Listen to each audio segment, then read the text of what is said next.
This is virtual racing with real-life stakes. Great drivers perform when the pressure is at its highest. And that's right here, right now. I'll call this a 20-car pileup. I'd be good with that. As long as it put me in a checkered flag and victory lead. It ain't a game now. Me and you, we ain't the same now. Lions coming out to play now. Opposition out the way now. Out of the way. You wasn't invited. Say you come to play.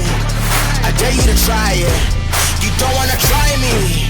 Don't step up to my team. Yeah, out of the way. Yeah, yeah. Out of the way. Yeah, yeah. Out of the way.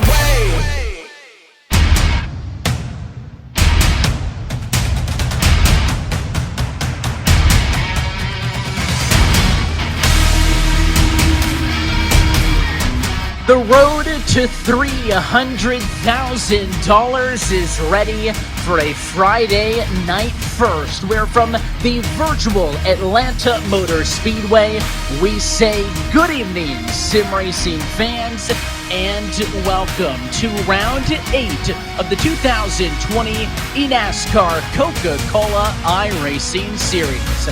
We're happy that you're with us tonight on the iRacing Sports Network and streaming live at eNASCAR.com, where you're strapped into the virtual seat alongside myself, Evan Pasoko, and Tim Terry. And Tim, somewhat fitting as we get set for a series first Friday evening race. But the reason this one was rescheduled was to accommodate NASCAR Truck Series action at Charlotte this past Tuesday, a race in which one Chase Elliott took it to victory lane in an iRacing sponsored truck.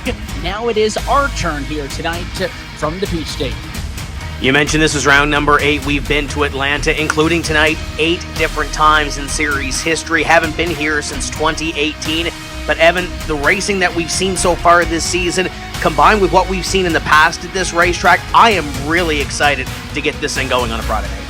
And 8 is a significant number as well. Not only are we up now on the All-Star break, with the All-Star race now standing in between tonight and our next points race, but it as well marks the middle point of our 16-race regular season. Of course, tonight's race moved to May the 29th. You see on the bottom left-hand side of your screen there, the All-Star race is next, and then the second half of the regular season, it kicks off at the end of June from the virtual Indianapolis Motor Speedway. So points are going to start to be a bigger and bigger factor on a week-by-week basis. And let's talk a bit about those stakes, Tim Terry, because this series has the 40 best oval sim racers in the world, but they all had to qualify into this series that in effect have to requalify in every single season through the 3 series cumulative Road to Pro. And let's talk a bit about that. Yeah, these drivers right now on iRacing are working their way through that iRacing Road to Pro series. It runs all the way up into what would be our eNASCAR Coca-Cola iRacing series off-season, when the Pro Series takes to the racetrack. The top 20 from the Road to Pro come up. The bottom 20 from this series relegate, and they have to refight for their position into the eNASCAR Coca-Cola iRacing Series in 2021. So it's pretty easy, Evan, from where we sit right now in this series. Top 20 are going to keep their license. They're going to move on to 2021. The other 20 have to fight for their life in the Pro Division. And that ladder is going to challenge them through the NASCAR trucks, through the Xfinity Series cars, and Indy's Cup cars. So the 3 vehicles and cars used in NASCAR's top 3 series used in the top 3 series of iRacing. But this is what the picture is with our drivers in this series. Again, the top 20 at the end of the year stay. The bottom 20 go home. Now, you'll notice the top 8 drivers highlighted in green because at the end of the regular season, those top 8 will advance to the playoffs.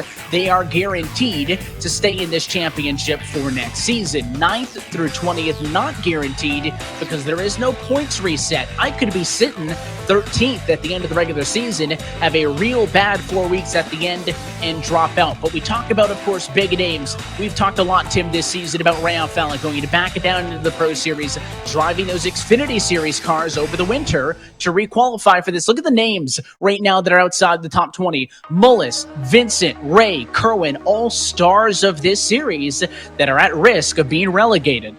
There are 9 drivers that have won in this series before, Evan, that are outside the top 20 right now. You look at Dylan Duval, who finished top 3 at Dover a couple of weeks ago. He was 39th in points prior to that top 3 finish. He knows that he has to go. And even when you look at the points, there's 23 points between 9th and 21st right now. Guys like Zach Novak, they have to move. Justin Bolton has proven himself before in this series. There's a lot of really big names.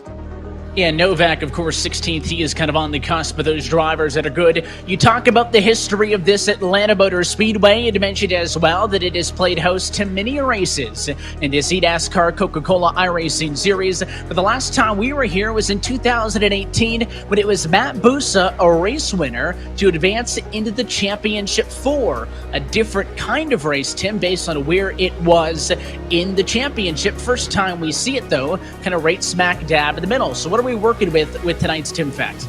And Evan, I don't want to bring up any negativity or anything like that, but last time for everything is first and foremost in my mind.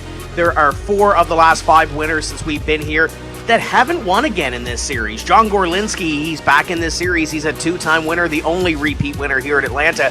His last win came in 2012 in the series. Tom Lewandowski, 2014, Jake Sturgis, 2016, and we mentioned Matt Busa has not won since we were here the last time in 2018. Leading but not succeeding, you look at Ray Alfala and Michael Conti combined have led about 500 laps here, but neither have been to victory lane. Ray Alfala has 5 straight top 5 finishes. Conti has 3 podiums, but no strike in the W column. Champions curse. None of our former champions of this eNASCAR Coca-Cola iRacing series have won here before. That could change here this evening. But wait, who's leading? We've had some different leaders in these races. We've had 3 races here before at Atlanta where we've had 10 different leaders. I'm not talking lead changes, Evan. I'm talking leaders. That's going to be big here tonight as well because this racetrack always leads to some great racing. We talk about sister tracks as well. Could tonight serve as a preview for a race at Texas later this season as well. But the qualifying session has drawn to a close. All that's left now is to go down trackside. Turn up the music as we get set to go racing for round number 8.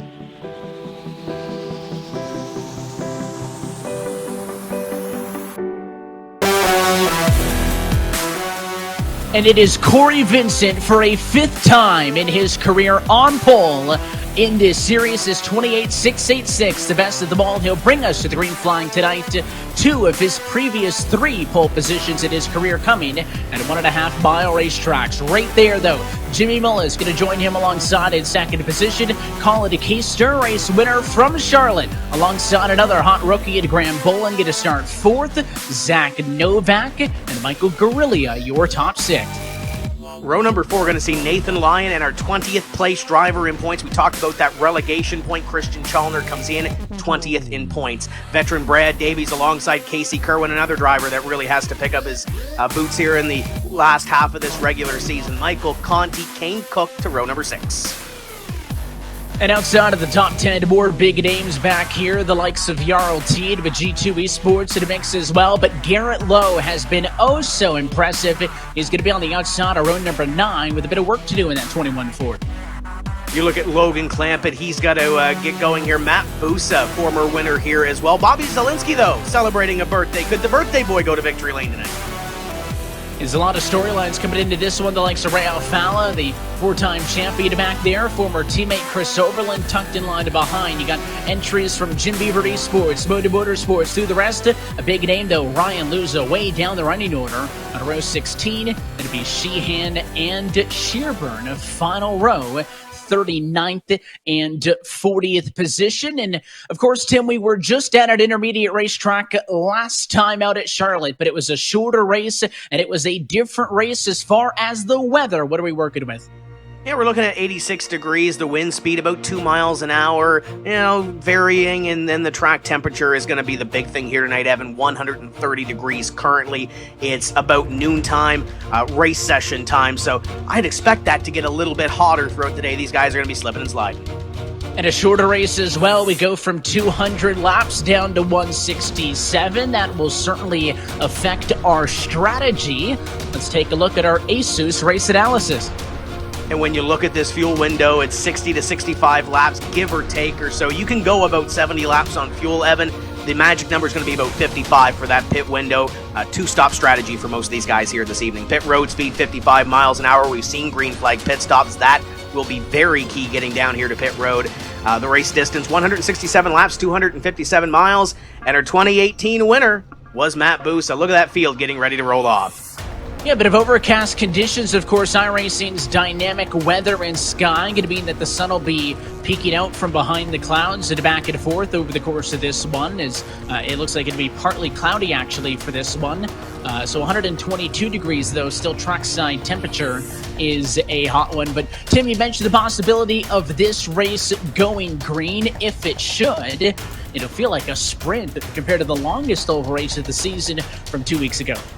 We've only had one race here before at Atlanta that has gone over 6 yellows. We've actually had one race here in 2014 where we had 0 caution flags, and we've had, I believe, 5 races this year that have had 2 or less cautions in 2020. So when you look at those trends, these guys, a lot of give. There's a lot of respect between these drivers. They're the top oval drivers on iRacing and eNASCAR here. So you better believe that they're going to put on a show as they get ready to see the green flag. I expect a lot of green flag racing in this one, but keep an eye on Colin Keister.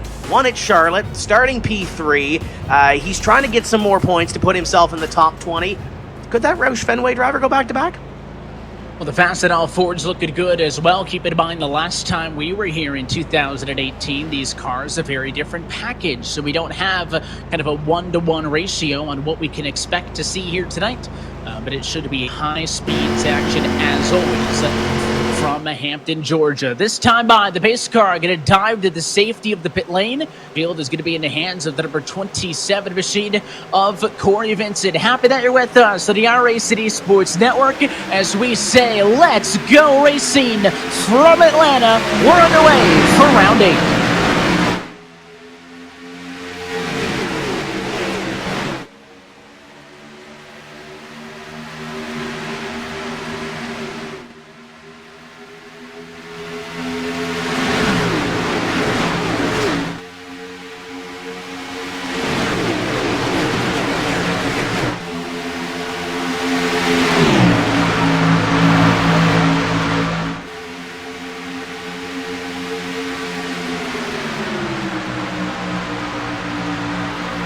Well, it was a fight down to get to the inside off of the start here, and there is Colin Keister, as mentioned. First lap led to Corey Vincent, but inside at 1 and 2, it is the 17 Fastenal Ford of Keister. Early race lead here in Atlanta. You see the 18 Bowman stuck up top with some other drivers as everybody fights to get to the bottom.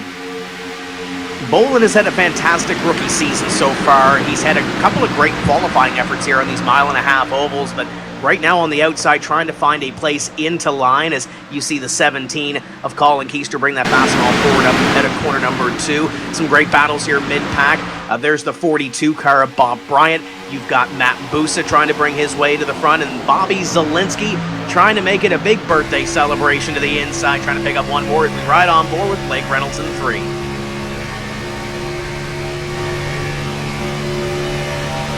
You can hear all the throttle he's giving it early in this run. There's a bit of a lift, work it down to the bottom, and then you try to get that thing back to 100%, but he had to check it up a bit there, challenging the 66. That's Jarl Tien's G2 Chevy up the road from him.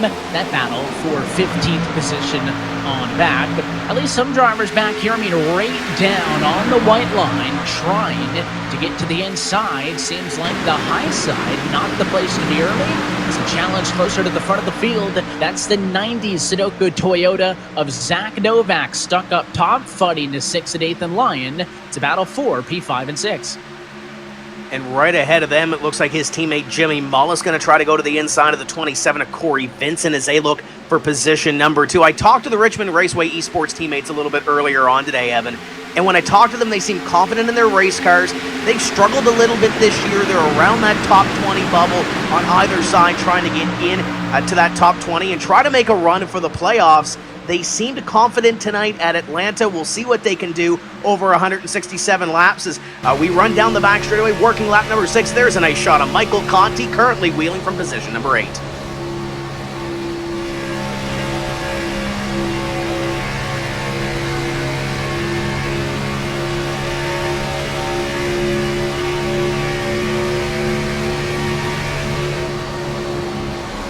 That's on board with your 2014 Series champion, running in 8th position right now, the Junior Motorsports driver. He is one of our several onboard cameras tonight, and we can go on a virtual onboard with any car in the field, but that's a look in at Michael racing from home. And we have a couple of angles tonight, including the Coca-Cola onboard with number 3 machine of Blake Reynolds right now, P15.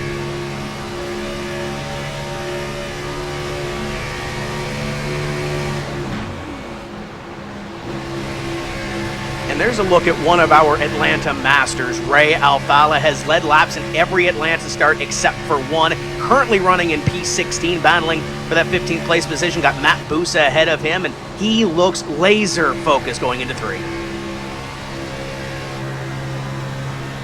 You can see he was on the inside of the 97. John Gorlinski, a 2-time race winner here at Atlanta, on board now with Eric J. Smith. Look at all the data on the left-hand side of the screen, Tim. Oftentimes, if drivers have those 3 monitors or multiple monitors, that sim is going to wrap across all of them to give an immersive experience. He is using that for some live telemetry that he can easily glance over and get a look at.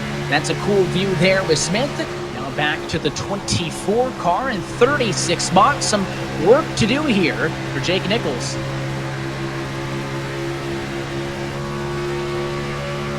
And there's Keegan Leahy about the middle of the pack right now, is going down into corner number 1. There's John Gorlinski to the outside. We just mentioned Gorlinski a couple of moments ago. As he's got his hands completely full as the driver from Halifax, Nova Scotia goes down the back straightaway. Those are the onboard shots that we'll have here this evening. And we got a lot of fast race car drivers in there, Evan. Going to be some good looks here this evening. Yeah, and happy to have those 6 drivers with those onboard cameras tonight. We'll be checking in with them throughout this race as a clean start here in Atlanta, but not a ton of separation, even at the very front. I mean, you see this battle, the 32 Leahy, 17th, being tracked down by Eric J. Smith, who is already up plus 11 from where he started in 29th. The big green egg Ford is on the move here, Rodney. In a mid-pack where some other drivers going the wrong direction, likes of Christian Challoner and Michael Grillia, top 10 cars, and now 12th and 13th. Trying to figure these things out as we work it along to run, and you can see up the road a little bit. That is Zelensky looking to the outside of the 5. Nice little view there of that battle. 2 different angles from the 9 of Eric Smith up above, the inside the 32 of Keegan Leahy, and Leahy now going to work on the 83 of Bobby Zelensky as they come out of corner number 4 to complete lap number 12 this time by, so still plenty of time to work, and Matt Busa right ahead of them. Zelensky maybe trying to roll the top here, Evan, trying to get one more position as you see that battle on your screen. You mentioned the Jim Beaver Esports teammates. Eric Smith going forward, Michael Grillia going backwards a little bit. Just caught a glance of that Razor car in the 15. It looks like they're going to meet, but I'm sure they didn't want to meet this early in the race. You can see a bit of a bobble that time off of the corner as that number 6 car, and Nathan Lyon actually further on the outside there, but he got a little bit loose that time off of the corner in the Acronis Ford. So the 25 at Gotger gets his Logitech G Chevy for William Byron Esports through on the bottom. Slides in front of Casey Kerwin. Kerwin driving the Jordan branded Camry for Denny Hamlin Racing in this championship. Let's take a look with the Coca-Cola on board with Kerwin, who rides P10.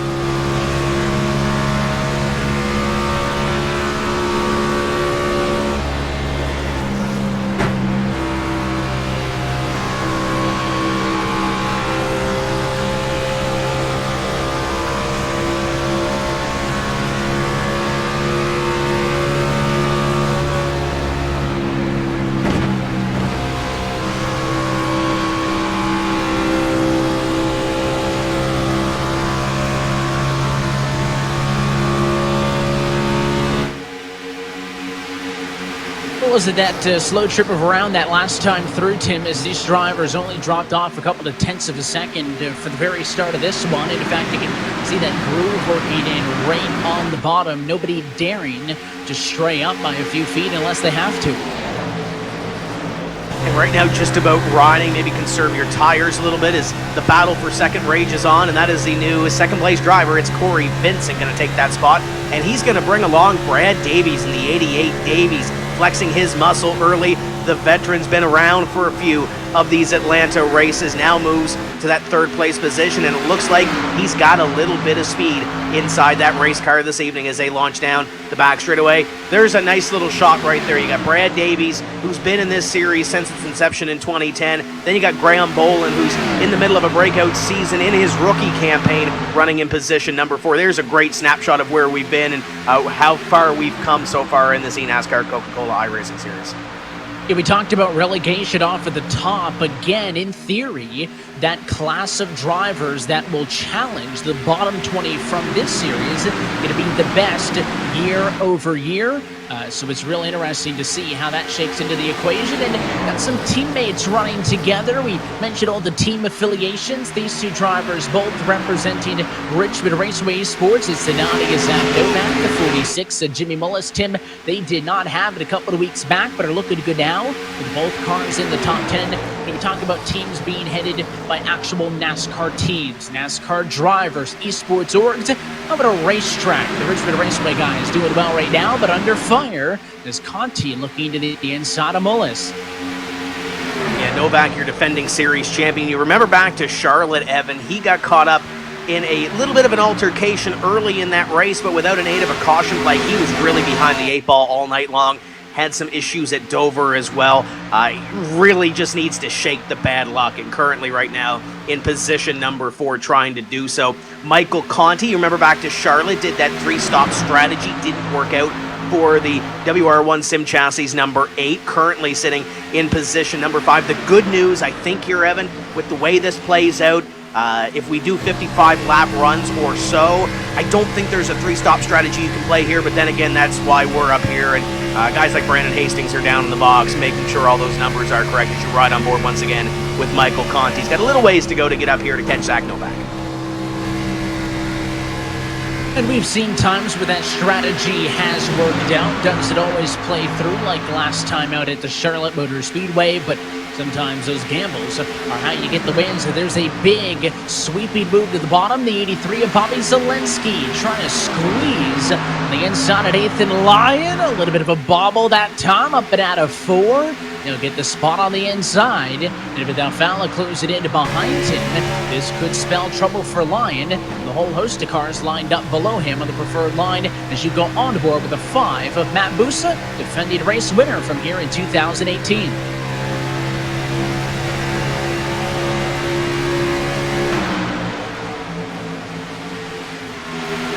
Looks to the inside there. There's the 32 of Keegan Leahy in behind. There's a freight train forming on the inside. It might be to the inside because here comes Leahy in the 32, trying to bring Christian Chalner through as well. The 2 of Ray Alfala up to the outside. I'm sure that's not the qualifying effort that he wanted or the opening segment to this race that the 2 car wanted as you ride on board with the Burton Kligerman Esports Valvoline car of Logan Clampett. Clampett has run well here in the past as well, looking to pick up some positions here in what would be the middle of this run, 23 laps in, getting close to about halfway of where we'll see these drivers on pit road if we stay green flag racing.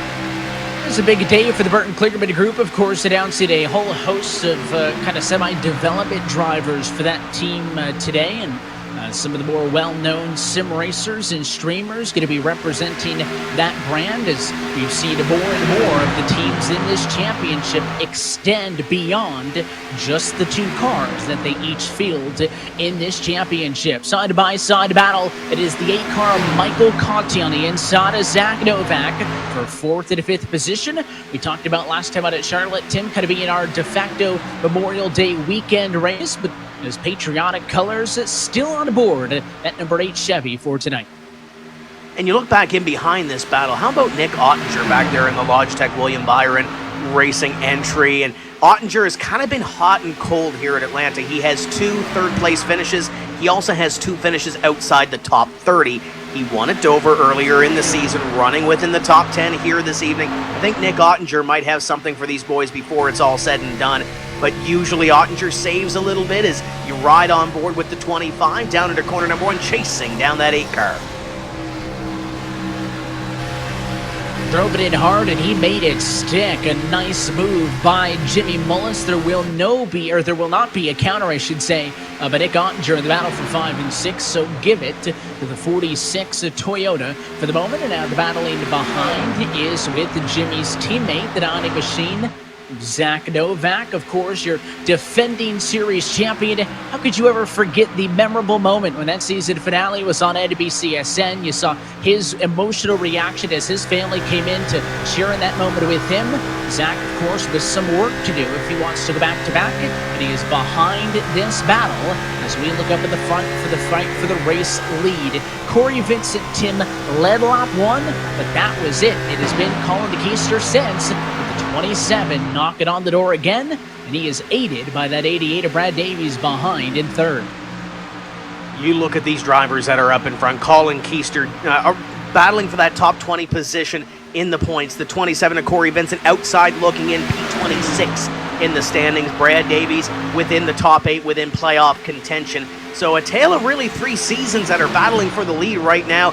Colin was our winner the last time we were out at Charlotte. So you've got 3 different paths so far to round number 8, and they're all battling and all meeting up in front here as we complete lap number 28. There's a little bit of a gap back, but you look at your top 6 still within a second of each other. Some great racing so far.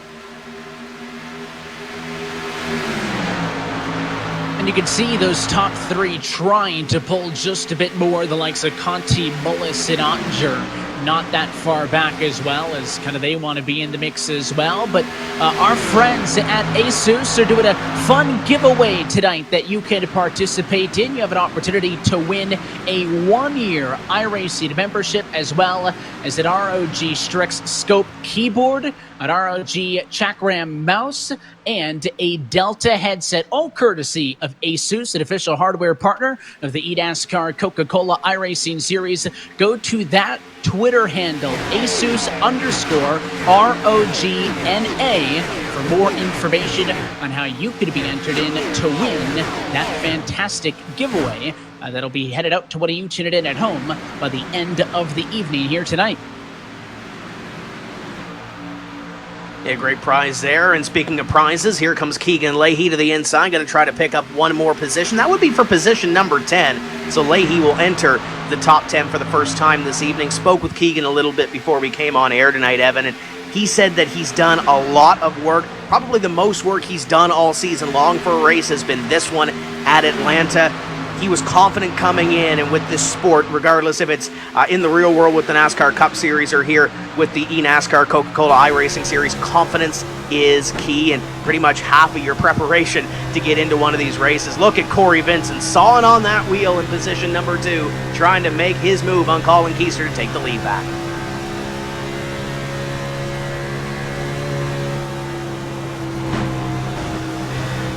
And he does a real good job of getting back into the throttle. The concern, obviously, that if you're that close to the car in front of you, that thing can get real tight. But Corey Vincent doing a good job of tracking the 17 of Keister. So basically doing everything in his power to keep him honest here. And you can see these drivers, Tim, have been awfully comfortable with getting down and sometimes actually on that white line on the bottom. Gets me nervous. It gets me a little bit nervous too, but these drivers have had the practice. They've been here before. Obviously, we came from Charlotte, a mile and a half, similar to what we see here, but once again trying to straddle that down to the inside. So they've got plenty of experience. How about experience? This guy right here, Ryan Lusa, we saw him earlier in the season dig deep to pick up a win from the back of the field. Going to try to do it again tonight and put those Superman heroics to the test as he's to the outside of John Gorlinski. Lusa is battling for position number 18 right now as you ride on board. He's halfway through this field.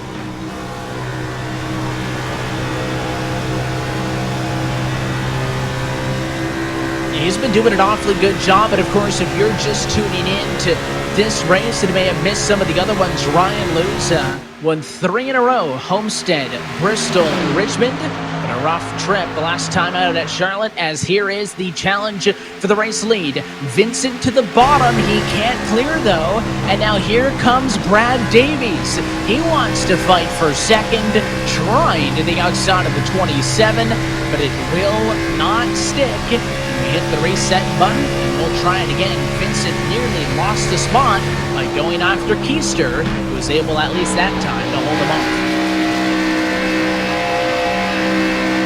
Look at the strategy that would play into this, Evan. You can't afford to lose any time being side by side with each other, because somebody behind you, like Brad Davies we just saw, is going to try to pounce and pick up a spot. You ride on board with Michael Conti, currently in position number 4. That's his teammate ahead of him in Brad Davies. And look how he rolls the center off the corner. Picked up about a car length there, getting a little bit closer to Brad Davies. But that's all it really took, those drivers to get side by side, get a little bit racy, and it closes in Michael Conti. Behind Conti is Jimmy Mullis, Graham Boland, and the caution flag is in. Low on the front straightaway, Matt Busa issues for the number 5 Ford.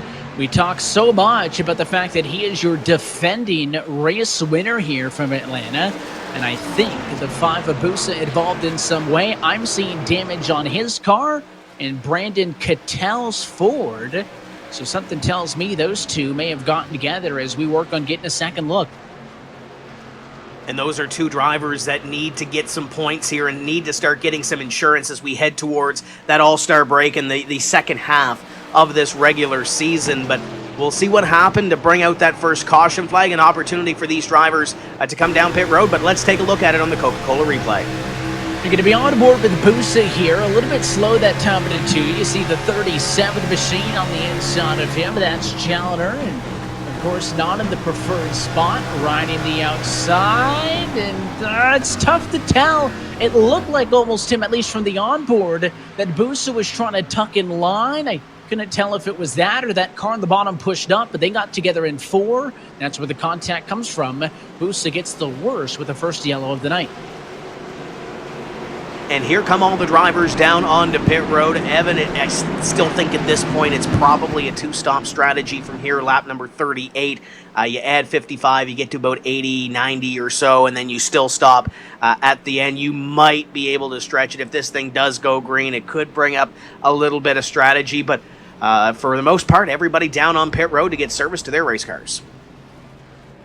And 38 laps in, this in theory puts us on the very outside, if not short, of being able to make it a one-stopper from here. Of course, about 15 laps shy of what we would have expected drivers to go for. But in the race off for the pit lane, the 46 car, Jimmy Mullis, came down in P5, and he will leave as the leader on a 4-tire decision. First car off the pit lane, he's followed by Conti. Keister drops 2, but for the moment, Tim, the race off for the pit lane for 3rd, because Eric J. Smith and Michael Guerrilla both opting to stay out on track. Those are the Jim Beaver Esports teammates. Curious if they're just going to bring it down to the pit lane this time through. And the drivers that dropped a little bit, you got Corey Vincent back there, you got Brad Davies, they were fighting up there for the lead. They're going to have a little bit of traffic in between them when we go back to green. Guys like Nick Ottinger, Graham Boland, Casey Kerwin also in between them and what would be the battle for the lead up in front, which what you see here now is Guerrilla comes down onto pit road, and Eric J. Smith does as well. That'll be Jimmy Mullis and Michael Conti up in front. 2 drivers, no stranger to victory lane in this series, going to line up side by side when we go back to green. So those cars that stayed out, Guerrilla and Smith, going to get their service this time through. Got to hustle up, though, and to catch up to the back of the pack because the light's already out on top of the iRacing.com pace car. This restart will put 40 laps behind us and leave us with 127 still to go. I think big opportunities here for the likes of Michael Conti, who started 11th and is going to be on the outside of the front row in 2nd. The likes of Nick Ottinger, who's gone 13th to 5th. and maybe a little bit further down the running order. Don't look now, but Keegan Leahy and Logan Clampett both started 22nd and 20th, respectively. They run 10th and 11th right now on track, so those are some other names that have been making some moves early on in this one. But it was Jimmy Mullis in the Coke Energy Toyota who was the best on the pit lane. The entire field opting for 4 tires and fuel, as he will bring us back to the green flag to put lap number 40 behind us. Pace car off, and the 46's discretion to put the right foot down. Green flag flies, back underway.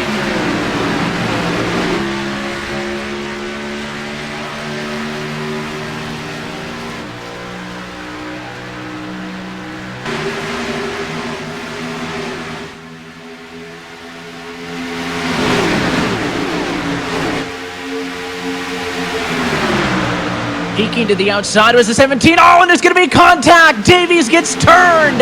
He's in front of the field, loses involved. The 97 gets some damage. Blake Reynolds involved as well. And it is chaos after the restart. Caution flag is back out, Tim, and it all went wrong on the race down the back straightaway. I was going to mention a look to the race lead up the hill when it was Colin Keister looking to the outside of Jimmy Mullis. That move never happened, but the real issue was the move to the bottom, I think, by Keegan Leahy. Yeah, we'll get a look at the replay here, but there are 2 drivers that you mentioned in that incident that are going to have damage of some sort. Brad Davies and Ryan Luza as well. So keep an eye on those guys. They'll come down pit road, get those cars massaged, but they may have to worry about some overheating issues as well. 2 big names that we thought were going to contend for this win might have to get out from behind the 8 ball. And no pit service on this cycle except for the damaged drivers because all of your race leaders were just down at the pit lane. Jimmy Mullis in front, though, at lap number 42 from Atlanta. You're watching round 8 of the eNASCAR Coca-Cola iRacing Series.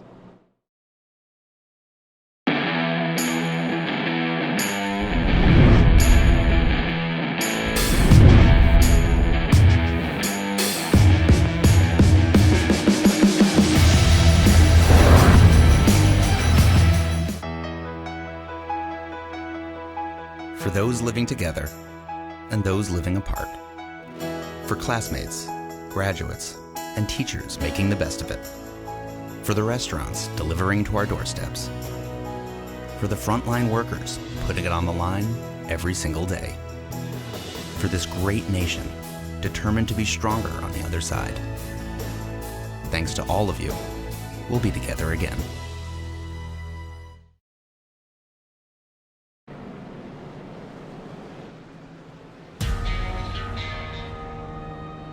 Coverage of tonight's action is brought to you by Coca-Cola, the official fan refreshment of eNASCAR. And by Asus, an official gaming hardware partner of the eNASCAR Coca-Cola iRacing Series. We're under the caution flag, lap number 43 of 167 for the virtual Atlanta Motor Speedway. And happy that you're with us on the iRacing Sports Network, getting set to put that second yellow flag behind us after an incident involving Keegan Leahy, Brad Davies, and more. Down in turn number 3, slowed things down. We're alongside Tim Terry. My name is Evan Pasoko, and Tim, a good green flag run to kick this one off, but back-to-back yellows right there. Does that concern us at all for this restart? I think it does and it doesn't, Evan. When you saw that little bit of calamity just inside the top 10, those drivers have that sense of urgency that, hey, everybody's bunched up, I can pick up a couple of positions. Now it's an opportunity to take a deep breath. Let's get some green flag racing in here. We did that at the very start of this race, but I think that was a little bit of comers and goers. You mentioned Keegan Leahy coming from a mid-pack qualifying effort to move up into the top 10, battling hard. Brad Davies trying to find a spot in the line as well. So everybody gravitate towards that inside line. We'll see how this restart plays out with Jimmy Mullis and Colin Keister on the front row.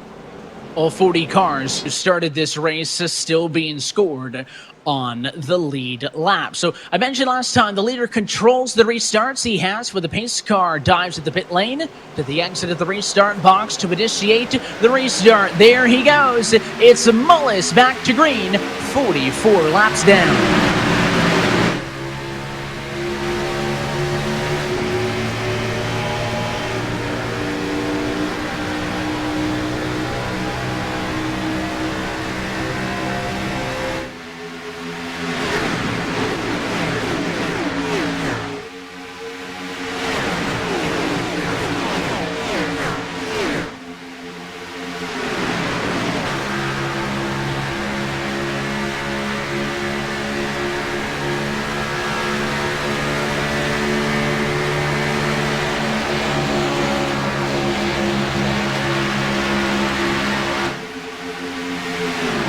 And on the outside line, new race leader Colin Keister. He was able to stay up on top of the 46 of Mullis, and he goes to the point at lap 46. Mullis under fire. Here comes Conti.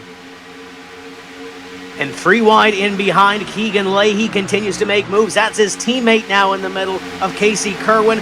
Corey Vincent pulls his foot out of it, but hello, here comes Logan Clampett to the inside, trying to put his foot in the door and pick up one more position. These guys are going at it. Let's call a little more 3 wide. There goes that 32, poking that nose to the inside. He'll think wiser of it. No, he gets into the back of the 18 of Graham Boland down into turn 3. Second time in a row, it is Leahy on the inside of somebody in the run to turn number 3 that leads to a caution flag. It was just Leahy into Davies, and now Leahy into Boland. He's been a little aggressive here in these last couple of restarts, Evan. You saw some 3 wide moves, and it looked like for a moment that he thought about not going down to the inside. We're going to see that contact here on the replay. Was 3 wide a lap before. It goes back to the inside here. He's got that nose down to the inside. Doesn't have the whole car there. He's not to the rear fender and just makes a little contact and sends that 18 around. Luckily, nobody else hits Graham Boland, and that Interstate Batteries number 18. That could have been a lot bigger than it was, but maybe we talked on the top about giving and taking, and maybe it's a little time to give a little bit here and take that deep breath. Maybe get some green flag racing in. We talk about giving and taking. To Keegan Leahy, of course, a veteran of this series, a 6-time race winner, as some split pit strategy sees Novak coming to pit lane, while the rest of your race leaders, at least up front, opt not to. Maybe a 50-50 split when it's all said and done. Looks like the top maybe 16, 17 cars or so staying out in this cycle. But, I mean, Tim, you can enter the corner down there. I mean, you know, if I'm going to ask Keegan Leahy, he's going to say, listen, I had the spot. But if you're Boland, you don't want to enter on that very, very bottom because you're expecting some sort of natural arc with the racing groove to be able to make the turn. But you also look at that scoreboard and that ticker that we have up top. It's lap number 49. There's a lot of racing to accomplish here. If you lose a couple of positions, you fall back to, 10th or 12th. At this point in the race, at least, it's not really the end of the world. So you have to micromanage that a little bit as well. But we continue to work on here. That 90 of Zach Novak came down pit road along with a bunch of others that you see on that speed shot coming off of pit road. I kind of like this strategy. Come down here. You're about lap 50. If this race does go green, you go to about 55 or so, and you've got one more green flag pit stop in there instead of potentially 2. And we realize that a lot of you at home may be sim racers or aspiring sim racers, and one way to get in on the action is to enter tonight's Round 8 giveaway. Our friends at Asus are giving away a 1-year iRacing membership as well as an ROG Strix Scope keyboard. You have a Chakram mouse and a Delta headset to enter. Go on Twitter and go to their Twitter account at Asus_ROGNA. You'll find the tweet there. Look for the giveaway link and enter your information. Tim, I'm not sure if we're allowed to enter, but if we get another yellow, I may have to put my name on the list as well, because that's a lot of great gear from our friends at Asus.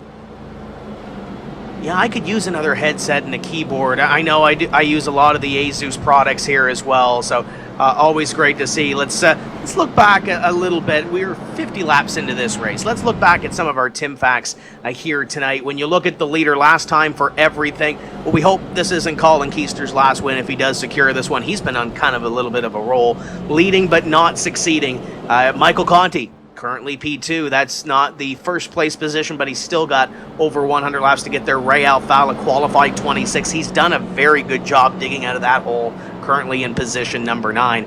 Champion's Curse.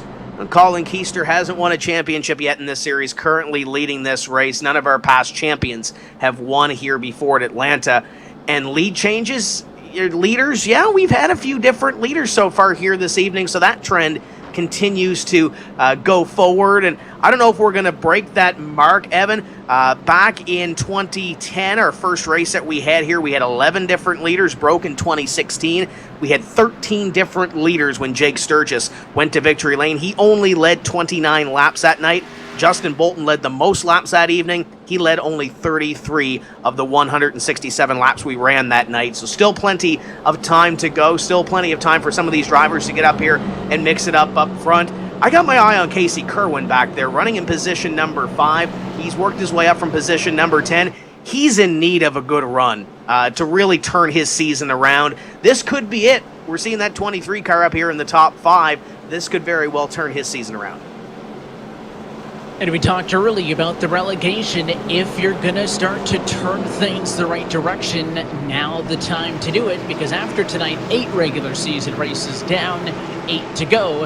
Next points race, the end of June from Indianapolis. Let's take it on board ride, though. For this race start, they'll all be chasing the 17 to Colin Keister, but you're on board with Ray Alfalla. He's P9 with pace cars off and in.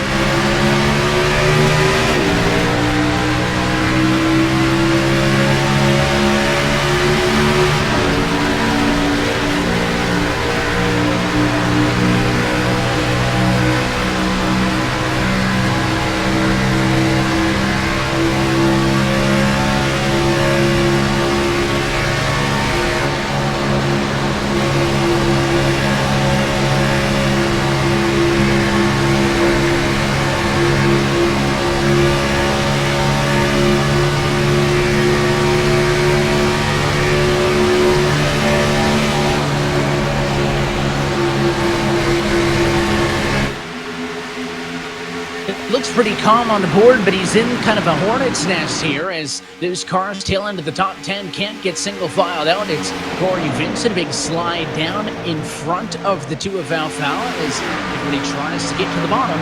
First car up top, the 46 car of Mullis. And I don't know if that's by choice, Evan. The 99 of Logan Clamp had thought about 3 wide on the outside line, just can't get there. Jimmy Mullis, oh, little contact, little slideways is that 46 of Jimmy Mullis down to the apron. What a save by the Coca-Cola Energy number 46, but he lost a ton of ground. He hangs on to it, but this whole pack now going to fit out 3 wide into turn number 3, partially due to the chaos provided by the 46. That's the 99 of Clampett way up the hill. Kane Cook was in the middle. The 41 of the sheet of Dylan Duvall on the very inside. And they work it back out at least to 2x2 for now. It's got a little bit calmer back there, but that's not saying a lot. Your top 5, top 6 have broken away from this pack, and then you have this gaggle back here. There's the 41 of Dylan Duvall to the outside, Kane Cook, and in the middle of this pack is Jake Nichols in the 24 car. As he's on the inside, let's take a little ride on board with the 24. And just as we go on board, a caution flag is out. You see the yellow bar pop up at the top of your screen.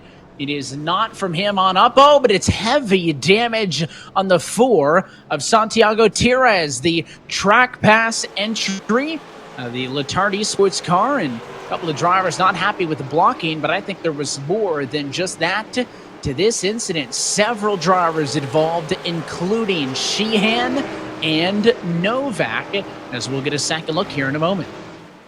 Yeah, we had a slight little meeting in the Thunder Ring down here on the front straightaway with several of these drivers at the back of the pack. We're not racing legends or bandoleros tonight, so I know they were trying to get going, but middle of the pack, 2 and 3 wide, and it's hard to react to some of these things that happen so quickly. We'll take a look at the replay here and see what happened, but we got some big names involved in this one, too, that were trying to claw their way back up to the front. And of course, now we talked about, are we concerned with all these yellows back to back and now to back once more? That was a big mess on the front straightaway that damaged at least about a half a dozen race cars. And all these pace laps could be having an effect, Tim, on the strategy. I mentioned when we saw that first yellow that it kind of broke up a perfect run. I think we maybe were a little bit outside of a one-stop window. With all these laps under yellow, when do you decide to pit? I guess the answer is now. Your race leaders all in. The driver I'm going to be looking at, though, is Jake Nichols and Michael Guest, 14th and 15th. They do come down pit road. They had pitted on a previous yellow, but they opt to join these drivers, so they don't gain much from that. Yeah, those drivers that you mentioned, including Zach Novak in that pack as well, were down on the most recent caution flag. They could have made it. We got one car stopped at the end of pit road, but this definitely puts them in that window to go one more green flag pit stop if we do go the rest of the way, because we are inside the 60-lap window, and it looks like Keegan Leahy may be the first driver off of pit road here. Indeed he is, and then everybody else comes in behind him.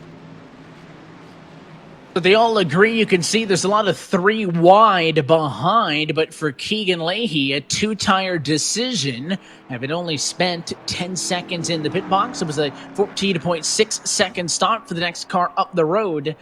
In some of these other drivers, the likes of Jarl Teen and other drivers, here's your replay. So watch this group. You can see the 1 and the 4 side by side, and I think it was a bit of a slide. I'm not sure if he was trying to go 3 wide, Tim, or if it was just the 4 of Tires pushing up, but either way, that nose ended up there in a spot that I don't think 3 wide was going to work. Now, Zielinski, Schoenberg among those that were involved in this one. Graham Boland went sliding through the grass in the infield. So some drivers just outside the top 15 that were battling for those positions got swept up in it, and saw Steve Sheehan in that mix as well. Steve, a former winner here in 2010, the first time we were at Atlanta. I mentioned Jarl Teen because he is the lone driver in all of this to have stayed out. So Leahy won the race off of the pit lane by the 2-tire call. That will put him second on track. Keister in third, and everybody else on the back going for 4. So it'll be no tires, 10-lap-old tires for Tien. So, Tim, I talked about some of those other drivers who had to pit it on a recent yellow, still opting to come in. When your race leaders just pitted, they had about 19-lap-old tires. So, Jarl Teen is pitted more recently than that, but he opts to stay out. So it'd be 10-lap-old, no tires for the race leader, 2 tires for Keegan Leahy on the outside, and 4 tires for third on back when we go green. We've seen Jarl Teen play some pit strategy here before earlier in this season, but I don't think this is too far-fetched of a call right now. You looked at those pit stop numbers and those lap numbers. We didn't have a whole lot of hard running on these tires.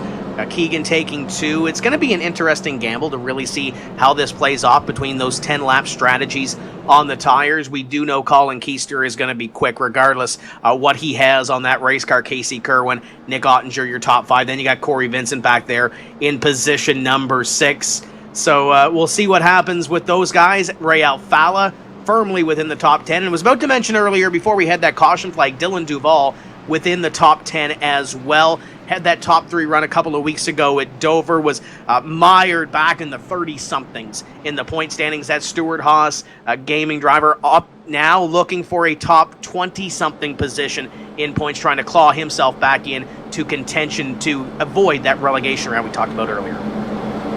And it is sure to be exciting up front. We'll see if Jarl Teen going to be able to make it work on the no tires. Could Leahy find the balance between a bit of an advantage, but also the efficiency of going for just 4, or will Colin Keister inside of row 2 be the best spot on this restart? But we're going to go on board with our Coca-Cola onboard driver tonight, Blake Reynolds. A bit of damage in that last incident. He will restart P26 for this one, and we will get his perspective of the chaos as the pace car going to be down it in this time through. And up front, it is Jarl Teen bringing us back to the green flag. 60 laps down, 107 to go.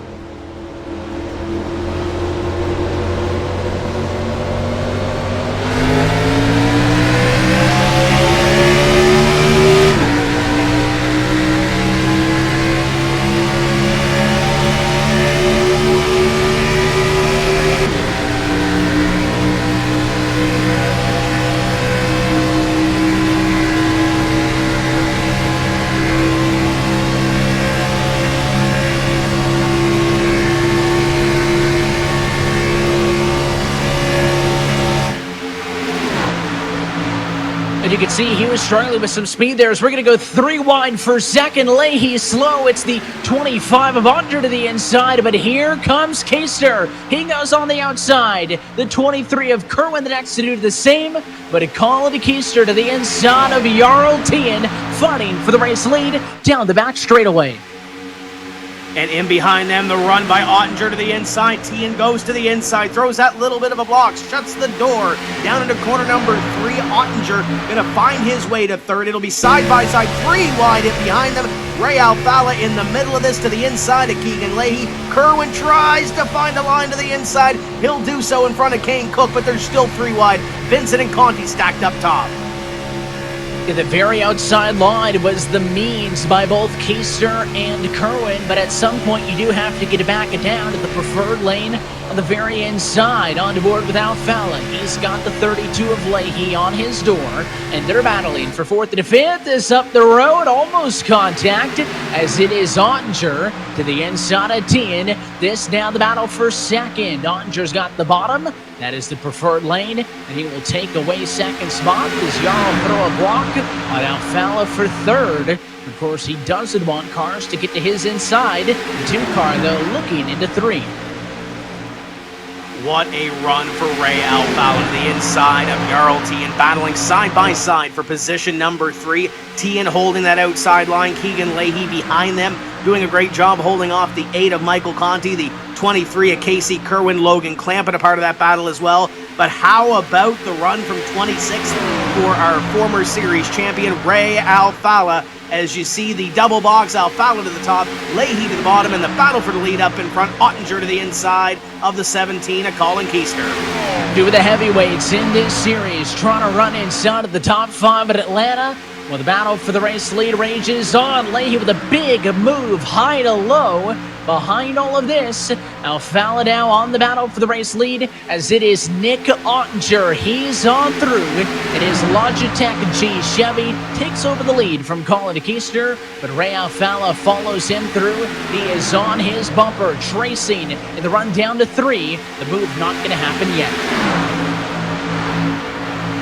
You continue to see that battle on your screen. Michael Conti to the upside. That's Keegan Leahy down low. They're on the inside line with Logan Clampett to the outside. Casey Kerwin trying to find a way around his teammate and get himself a little closer to the front. Jarl Tien throwing the anchor out on the inside line.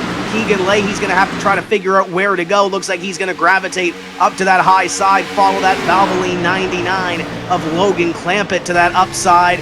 But for the most part right now, I think these guys, especially a guy like Ray Alfalla in 2nd, can maybe breathe a little bit of a sigh of relief. Just don't look in that rearview mirror because it's filled with the Fastenal Ford. I mean, he is all over him there, tried to get to the inside that time, and the quad oval here on the front straightaway, Tim, which has those 2 very distinct kinks before and after the start-finish line. Keister tried to use that to his advantage. You see more blocking down the back straightaway as the likes of the 66 machine of Tien are kept at bay and more, but it didn't work out for Keister that time.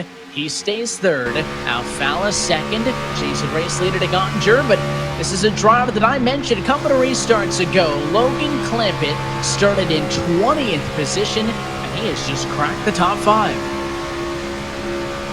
Yeah, if you remember the last time we were here, Logan Clampett led 46 laps of this race, Evan. So he knows how to get to the front at Atlanta. Talk about leading, talk about different leaders. Logan Clampett has been one of them. He's been able to work his way up towards the front of the field, and right now doing the same thing as we ride on board with him. And you can see 3 wide once more as the 46 machine in the middle of the sandwich this time. That's Jimmy Mullis, the 10 of Justin Bolton on the bottom. He's going to go all the way to the apron to try to make this move. The driver for Stewart Haas Esports out of Greensburg, Pennsylvania. He's got the Busch delivery colors on board.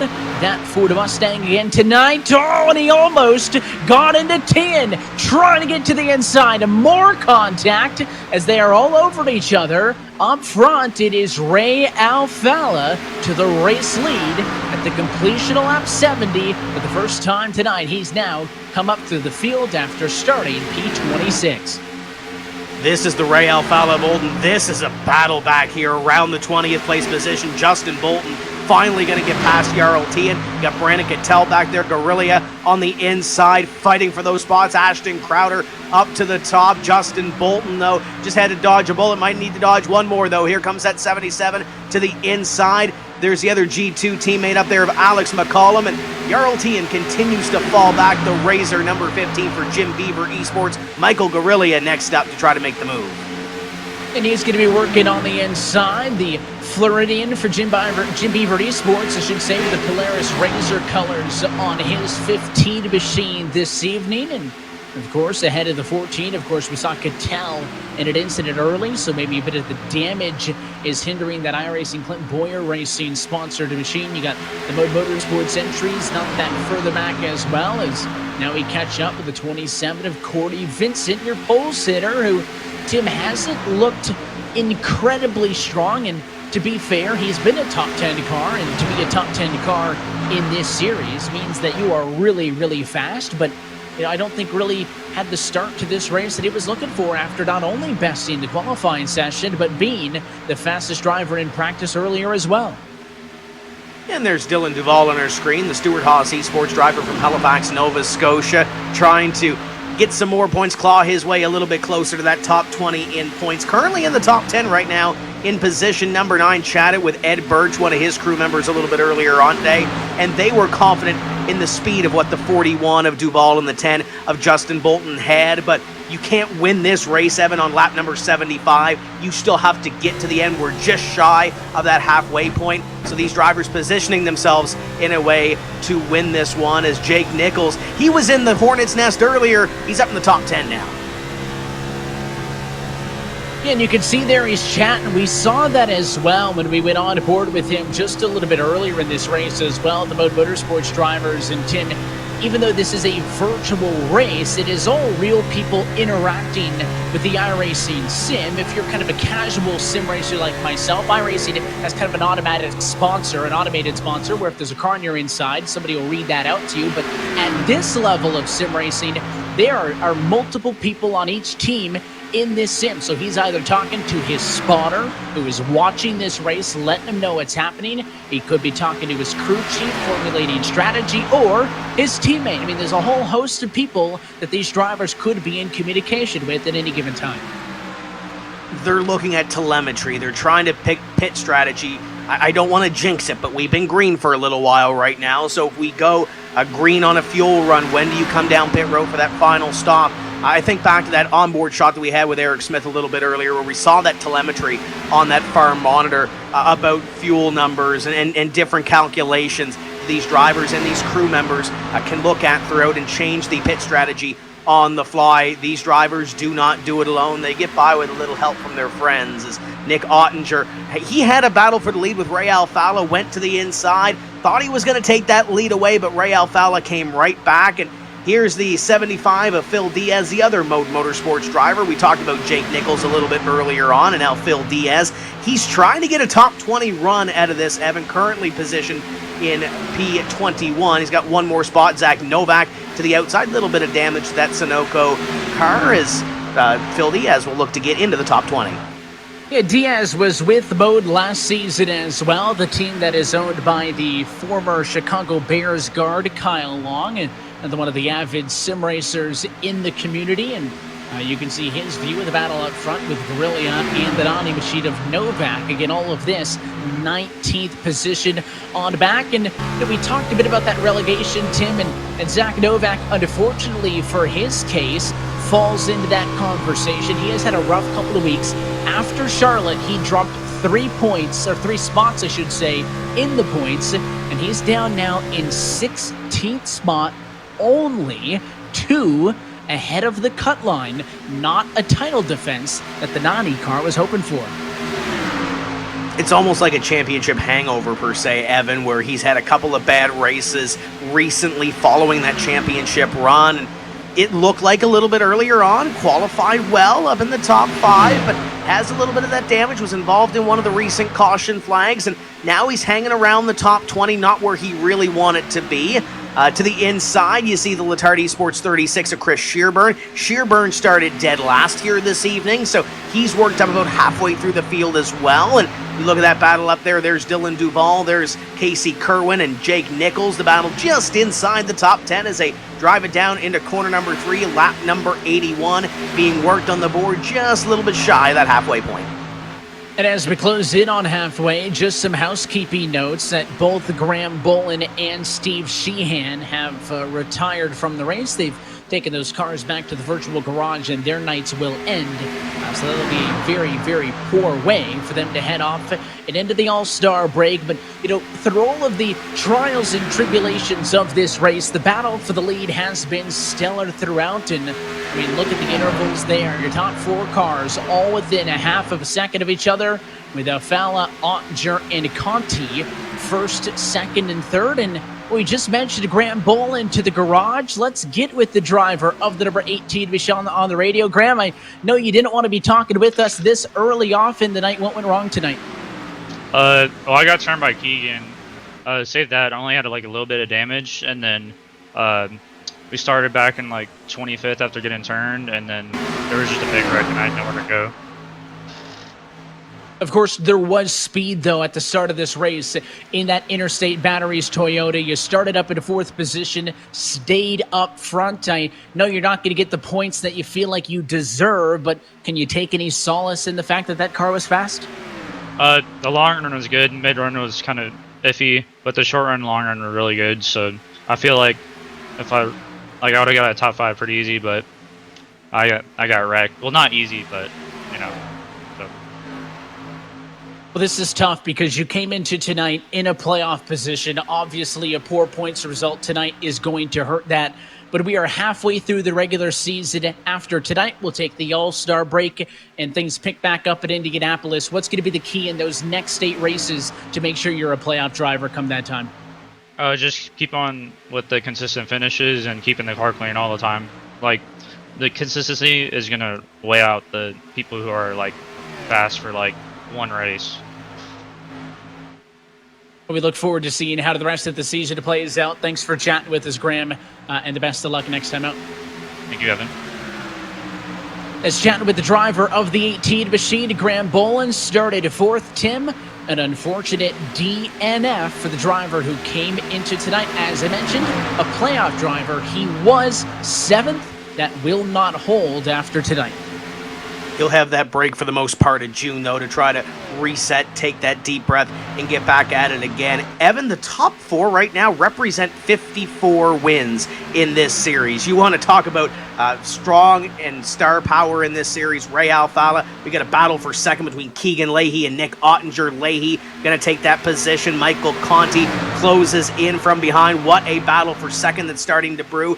Michael Conti at the top of your screen, Keegan Leahy at the bottom, and Nick Ottinger kind of stuck in the middle of them. And oh, by the way, the last time we raced, Colin Keister was in victory lane, and he runs right now in position number 5. But it's great to see Ray Alfalla back up front, multi-time champion, win leader in this series. Man, oh man, Ray Alfalla's had some tough luck the last little bit, but he's back leading this race, and he's leaving this battle for second in his dust.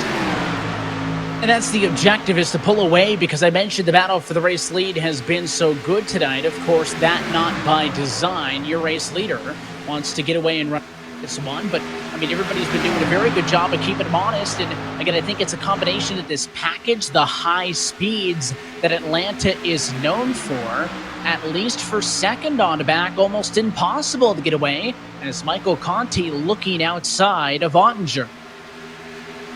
Conti hung up to the outside. The 99 would be next in line behind Colin Keister. That's Logan Clampett. Corey Vincent there as well. But it looks like he might find a spot in the line. It looked like Michael Conti was going to be able to roll that top just enough to get in front of Keister. But now he'll battle side by side for that position as those 2 in front begin to inch away as the drivers are side by side for position number 4. Second and third try to pull away and try to chase down Ray Alfalla, who's got about 0.7 of a second on the field.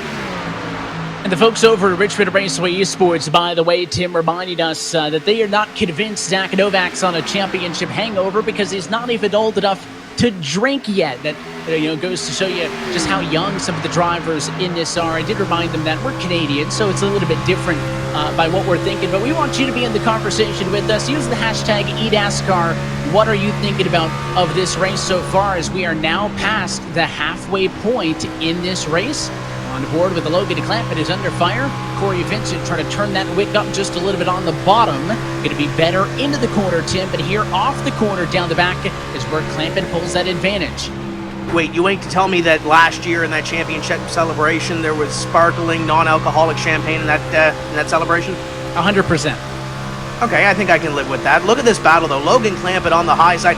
He's had to wheel that thing through 3 and 4, trying to keep on that high side and try to get that momentum to stay with Corey Vincent. Vincent is going to prevail for the time being, and right in front of them, it continues to be a side-by-side battle between Colin Keister and Michael Conti. You know, something's got to give in that battle, too. Yeah, I mean, give and take. We've used that phrase a couple of times tonight, and I mean, it seems like for the most part, the drivers up front have been doing so. And you know, we talk about these cars up front. Let's look a little bit further back in the field as this battle simmers down just a little bit and talk about Eric J. Smith, Tim, a former race winner in this series. He's a lap down. We talked about telemetry earlier. You can still see that left monitor giving him tons of details. He's a lap down because of the damage, but even at the start of the night, P29, just not a good night, and honestly, a bit of a tough 2020 season so far for him in this first half. But then we have that little bit of that reset with the All-Star break.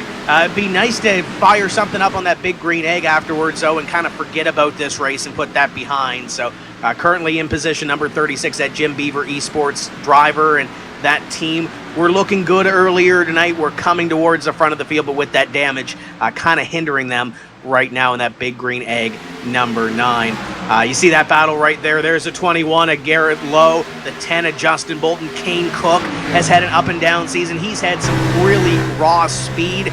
There's some of those finishes, though, that just he really hasn't been able to close on. But there's Justin Bolton. I know he's got Ed Birch on the crew chief stand tonight and trying to guide Justin Bolton through it. And he's currently up in the front half of the field, Evan, currently sitting in position number 14.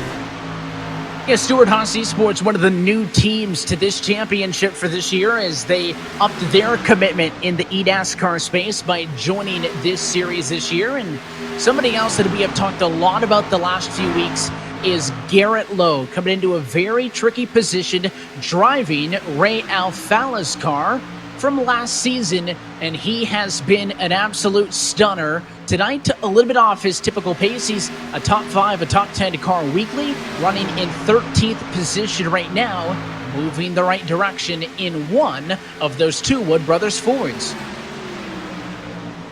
And the other one sitting a couple of positions behind in Chris Overland. He has 4 former Atlanta starts here, actually finished 3rd here before, so Overland knows how to get to the front. He's shown some strength in this Wood Brothers ride. Just, it seems like at the end of the race, he can't get there to close the deal. See what transpires here, though. Still lots of laps left at Atlanta. He knows how to put that spin forward towards the front of the field. And he's already in the first half, up in that top 20, as you see the 6th car on your screen, and Nathan Lyon. And he's another one of those drivers, who has the up and downs throughout. Nathan Lyon driving for Roush Fenway Racing and made the switch over to team for this 2020 campaign, joined of course by the rookie Colin Keister, who got a first career win last week at Charlotte. We see a lot of paint schemes, Tim, that are specific to this. You're going to be able to tell who is these, the Roush Fenway drivers based on the liveries they're running, as you can see the Acronis colors on board.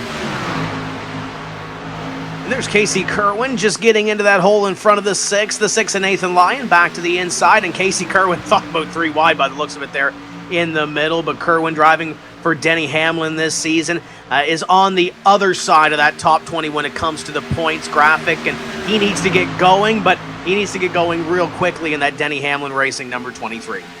Yeah, that's a name that is pretty familiar with the iRacing service. Denny been a sim racer for quite some time, but of course, with 2 wins in the eNASCAR Pro Invitational iRacing Series, kicked it off with a win at Homestead, closed it out with a win at North Wilkesboro Speedway. Of course, his foray into this series by fielding a team came well before that Pro Invitational Series, but it is so good to see those drivers at the very top levels of NASCAR racing supporting what happens in this series. And Of course, you got the Jumpman colors on board the 23, but there's his teammate up the road a little bit, Keegan Leahy, the second of those Denny Hamlin Race at Entry drivers. The Direct Force Pro-sponsored Toyota is running third.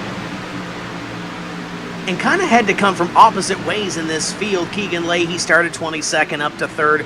Casey Kerwin started 10th. He's running in position number 9, but he's been up at the front of the field and vying for a top 5 position a little bit earlier on. And look at the front of the field. Where did Jake Nichols come from? To the inside he works on Michael Conti. Look at the Mode Motorsports car into the top 5. Long run setup on that thing. He's got it figured out, and he moves to position number 4. What a great run for the 24.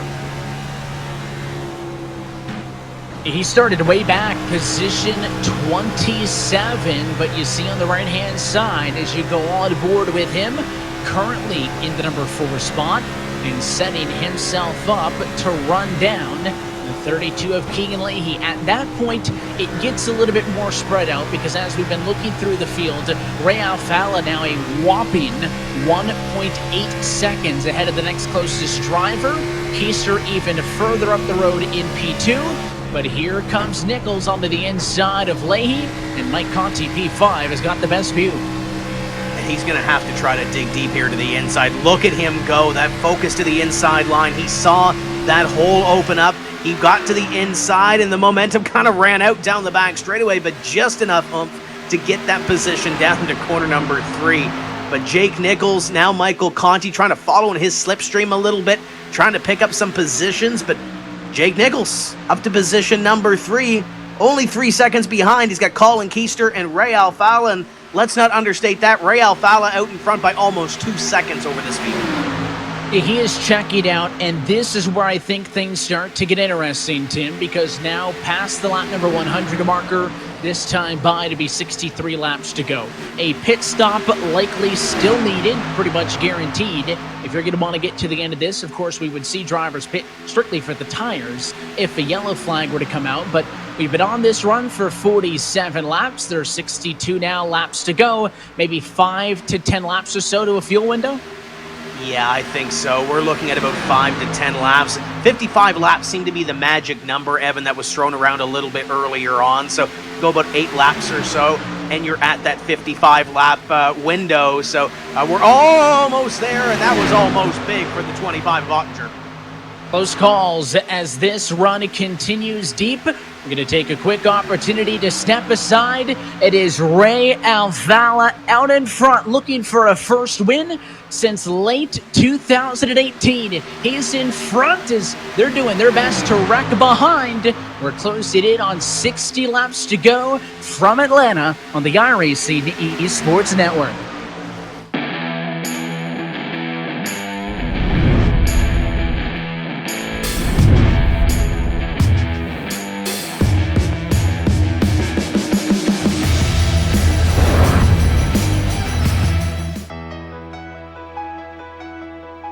For those living together and those living apart. For classmates, graduates, and teachers making the best of it. For the restaurants delivering to our doorsteps. For the frontline workers putting it on the line every single day. For this great nation determined to be stronger on the other side. Thanks to all of you, we'll be together again.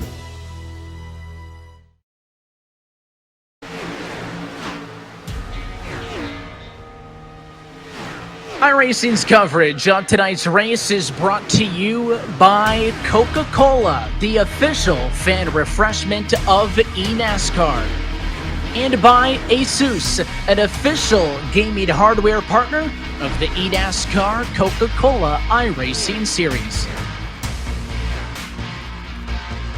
You can see overcast conditions on the back straightaway here at Atlanta. The sun shining on your race leaders in the race to turn number 1 as we are just a few laps away from maybe the final cycle of pit stops. Evan Pasoko, Tim Terry on the call with you tonight on the iRacing Esports Network and streaming live at eNASCAR.com. It is the 4-time series champion Ray Alfala working the biggest race lead of the night at about 1.7 seconds. Tim, who is looking for that fuel window to open.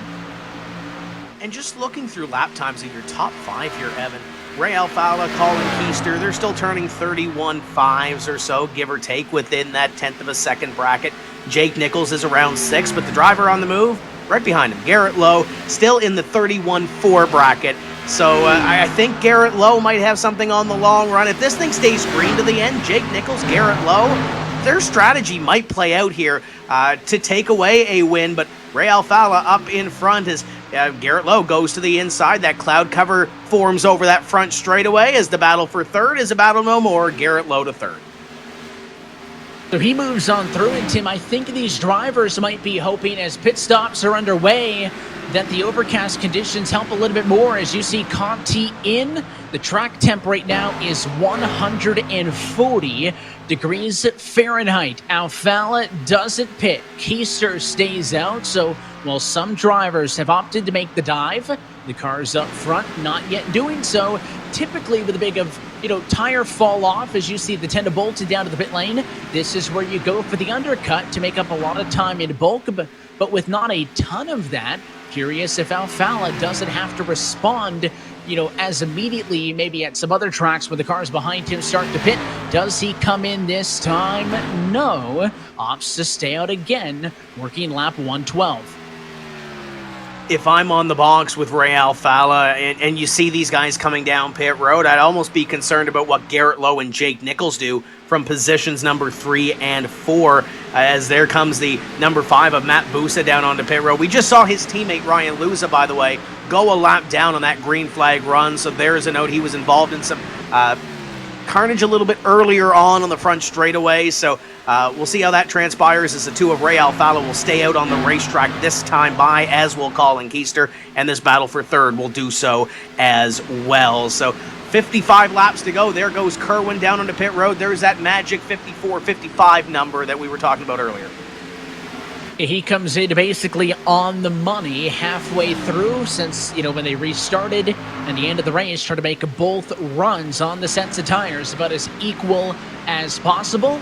So that pit stop by Kerwin, it came from a top 5 car, the 66 Machida team, a little bit further back, is down to the pit lane. Colin Keister in from second, and he's too fast. Keister all kinds of out of shape, trying to get to pit road speed of 50 miles an hour, and I don't think he did it. If he did, it was awfully close to him as he locked it up, but he was nearly in the grass.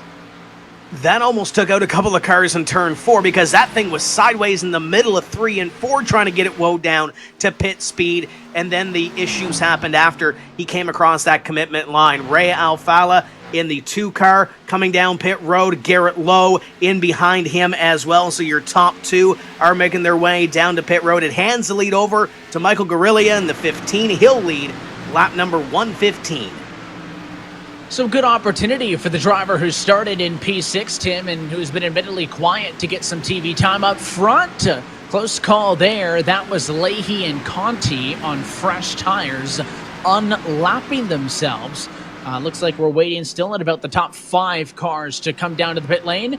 As you see Ray Alfala blend out, your race leader Guerrilla is in, and he is tight, nearly taking out the cone as well. I would have pinned Atlanta as one of the tougher pit lanes on the circuit, but everybody on the ragged edge tonight. And that'll hand the lead over to the Clint Boyer Racing number 79 of Brian Schoenberg. Didn't lead that lap right there, but I'm sure he'll stay out maybe one more lap and try to get that lap led. Evan, he is dead last in points. He's 40th in points. The veteran of this series has had a little bit of struggles this season trying to put together some setups underneath that number 79 car, but he has heart. He never quits. It's always great to see Brian Schoenberg. Always has a smile on his face. He's one of those drivers that you want to have around on your team. Great fit for Clint Boyer Racing. He will definitely lead this lap here and put his number at the top of the board. And Clint as well, another one of those big supporters of sim racing. Amongst his 2 drivers, Schoenberg and Cattell, the lowest in team points of the 20 teams, so they could use some positive news that may come here. And the fact that just Brian Schoenberg is running up front, he's hoping to catch a yellow to cycle through to the race lead at all of this. But because the order of pit stops, you can take a look left-hand side of your screen, last pit stop lap, your Delta leader on the cycle is Keegan Leahy running in position 5. You see Reynolds down pit road. That means just 3 cars still needing to pit: Schoenberg, Guest, and Gorlinski. But Keegan Leahy, when this all cycles through, is going to be the race leader. Right now, he is in 4th. And these guys are hoping for a caution. There's Michael Guest to the outside in the 33. He's had a good season so far, as Schoenberg is going to come to pit road ahead of these guys. John Gorlinski will assume the lead if he stays out on the racetrack. Guest is going to come in. John Gorlinski's going to stay out. He's won 2 times here before at Atlanta, he actually won't lead that lap because Keegan Leahy just made the move on John Gorlinski. So John was looking to lead a lap. It ain't going to happen. And as you see this play out, there is Leahy back to the top of the board. Tim, it'll be questioned, do you be one of those first cars to come down pit road? A disastrous green flag pit cycle for Ray Alfala, who had a sizable margin, is now 5 seconds off of new race leader Keegan Leahy and down in position 12. Talked about him wanting to snap a long drought. Has it been to victory lane since a championship race at Homestead in October of 2018. And with these recent developments, unlikely to happen tonight now inside of 50 to go. You look at those drivers that were battling up in front that had a great long run. Look to their cars. Colin Keister's back there battling with Ray Alfala in position number 10. Get Jake Nichols right in behind them. Garrett Lowe is about 2 seconds off of that battle between 10th, 11th, and 12th right now, and that'll change a little bit here as but that battle continues on. Michael Conti continues to chase down the 32 car as they battle up in front, and there's Brad Davies in behind trying to salvage what he can out of this race. Had some tough luck early after running up in front, but he's watching his teammate trying to take away the lead from the 32 of Leahy.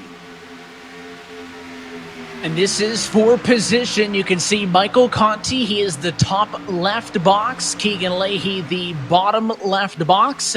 You're looking into their homes with them as they race in a battle for the lead late here tonight for the virtual Atlanta Motor Speedway. Should clarify, Alfala's chances of winning this race not gone because he does have faster tires than everybody else. Of course, they're fresher and therefore faster, but I think the traffic going to hurt him. We'll see if that's true, as a third driver in Nathan Lyon is about 1.5 seconds off of that duo up front. So right now, this battle for the lead exclusive to the 32 and the 8. You mentioned those drivers that had a little bit of fresher tires, guys like Colin Keister, Ray Alfala. When they weren't in traffic, Evan, they were about a half second faster than this duo that is out front leading this pack. They're still cutting through the traffic, though. That's the problem right now. How fresh do those tires stay as you continue to fight traffic? Keister is working the inside of Casey Kerwin at 8th. Justin Bolton is there as well as this lead battle continues to intensify. There's Brad Davies right up to the back bumper of his JRM teammate. And here's that battle. There's the 17 to the inside of Casey Kerwin. He's got the 2 of Alfala and the 24 of Nichols in tow.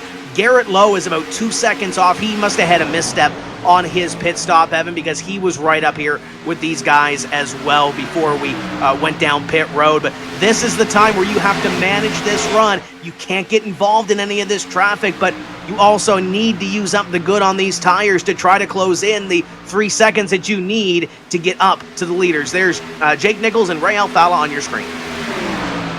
Nichols on the bottom, Alfala on the outside as they run nose to tail, trying to navigate this traffic. Of all these cars, Alfala has the freshest tires by 1 lap better than Keister. They pitted about 4 laps later than most of the cars around them. That's why they have a bit of an advantage in trying to make these passes. And you can see Alfala now caught behind a battle between Corey Vincent and Colin Keister. Yeah, you don't want to force the issue and get into an incident, but the point you made, Tim, is you got to use up the good in these tires. They're about 2 seconds off of the race leaders. You kind of got to make a move now, or you're starting to run out of time. 40 laps to go, a long way. These cars all faster than your leaders. They just ran a 30.6 to race leaders at 30.9, so they will catch them. But it's kind of about who's going to be the first car in this group to get there. About the last 5 laps or so, Evan, even in traffic, they've still been about 3 to 4 tenths of a second quicker the other problem is, too, is if this thing plays out green, as Alfala now goes to the inside of Colin Keister, when do you make the move on your drivers that are coming through the field? It looks like Logan Clampitt going to be used as a pick here. Colin Keister goes up high, little bobble out of the 17. Nice little save coming off of corner number 4. It's going to keep Ray Alfala behind him, but I think if this race goes green, we saw how strong Jake Nichols was. Jake's been caught up in traffic a little bit here, gets by Dylan Duval and is still there. If this race goes green to the end, I think Jake Nichols might have the fastest race car along with Garrett Lowe, but you see Garrett Lowe at the end of your screen there. He's got some more work to do. And Nichols now snaking to the outside of Logan Clampitt. Clampitt was one of the earliest drivers, in fact, to come down to the pit lane, basically to kick off this pit cycle.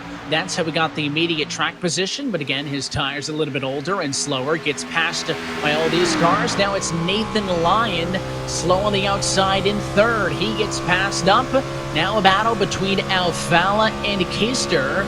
Going to be for that P3 spot, and on the bottom there he is up the road, the white and red VRS Chevy.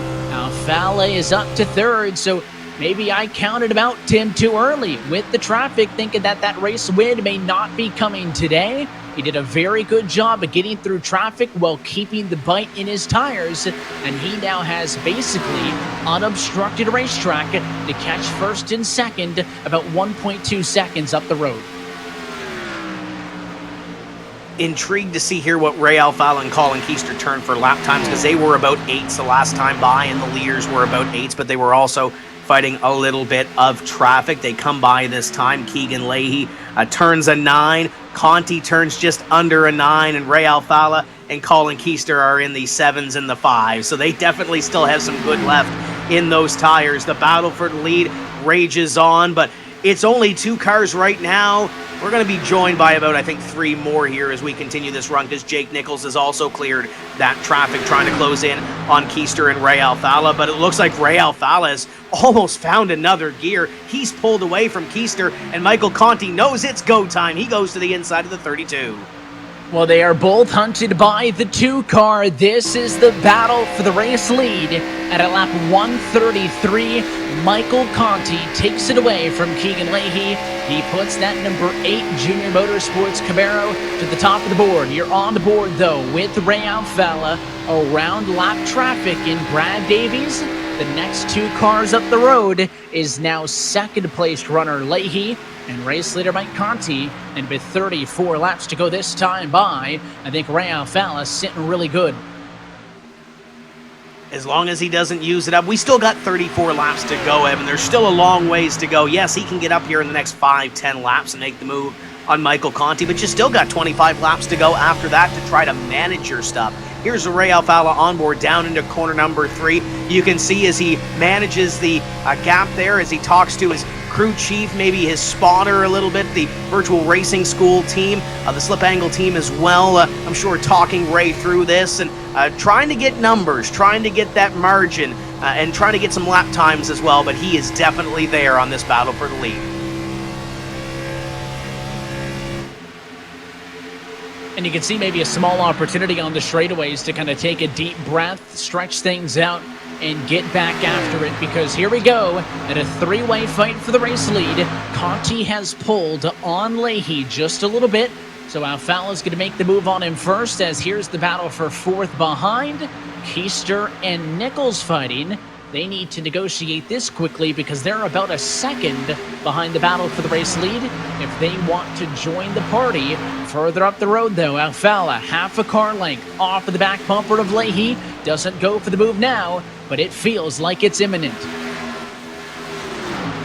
Little bobble from Leahy. He's going to try to open the door for Ray Alfala as he goes to the inside. Battle for position number 2, and Ray Alfala's got that inside line as the 8 of Michael Conti leads. He looks out and now sees that big VRS closing in. The Chevrolet closing in to Michael Conti's WR1 Sim chassis number 8. As we run down the back straightaway, those other 2 that Jim mentioned, I'm kind of interested in what the strategy is going to be with Jake Nichols back there sitting in position number 5. Do you make the move on Colin Keister now, or do you try to wait until you catch Michael Conti? Oh, by the way, if Ray moves by Michael Conti, Ray's going to try to pull away and gap as much as he can. 30 laps to go on an eNASCAR Friday night. Let's take in the sights and sounds of Atlanta Motor Speedway as here comes Ray Alfalla to the inside of Michael Conti, going for the race lead at lap 138, and the 2 car has got it.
Ray Alfalla, a fan of the Atlanta Motor Speedway. Tim, you mentioned all the laps led in this series, I should say, but never a race winner here in the Coke Series. He did take a Pro Series checkered flag here in the fall, but has never gotten it done at the top level. And for a driver who has won just about everything and then some, that says something. But Keegan Leahy going to do his best to shut the 2 out.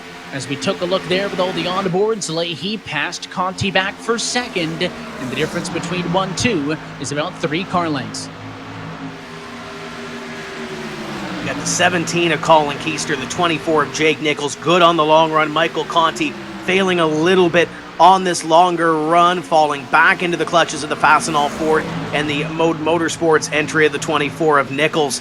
They continue to battle for that spot. Jake looks really good, or looked really good on the long run. If this goes green to the end, I think he might have a shot. It's just a matter of how far Ray Alfalla and Keegan Leahy are out ahead. I think Keegan saved a little bit on that run, but the monkey that's on Ray Alfalla's back, it's not a monkey, it's a gorilla. It's been huge for the last year or so, trying to shake that off. As you look at the 24 of Jake Nichols, currently in position number 5, looking up at the top 4. And all these drivers up here at the top 5, well, they've got almost all of them with the onboard cameras. That was Jake Nichols in 5th. Further up the road, Michael Conti. There's the onboard look with the Junior Motorsports driver. He sits in 3rd. Next on the list, 2nd place driver Keegan Leahy for Denny Hamlin Racing. He is trying to chase him down, but Ray Alfalla pulling away behind the wheel of the number 2 Chevy, who is once again one of our onboard drivers. There's a look off the back of his VRS Camaro, an advantage up front now that has grown to 0.5 of a second. So we've got all the angles covered in the battle for the top 5. And in these last couple laps, it's almost like with 25 laps to go, Chris Henyon came on the radio and told Ray Alfalla, okay, give me a little bit more. And it looks like he's giving it right now. A couple of tenths of the last couple laps that he has put on Keegan Leahy. Look at this battle. Jake Nichols knows it's time to go. To the outside he goes on the 17 of Colin Keister, trying to find a way to the inside now, going down the back straightaway. Michael Conti ahead, Colin Keister trying to make the move. Who blinks first? You would think that the 17's got the preferred lane on the bottom. Further down the running order, a driver that we haven't talked a lot about tonight is Ryan Luza. 2 laps down, 34th position. Again, a 3-time race winner this year, all in continuation back to back to back. But has had a rough 2 weeks, and that continues here tonight at Atlanta. Not the showing he wanted. Dismal qualifying effort as we're 3 wide for position number 3. Jake Nichols trying to get 2 for 1. Down into corner number 3 and 4. Little slideways. Hello, Garrett Lowe. Where does the 21 go? Head of steam for the spin forward. We're 3 wide. Let's go in the middle. It'll be a flying V formation in the race down to turn number 1. The 24 of Nichols on the bottom can't make it stick, and the 17 of Keister wins out for the moment.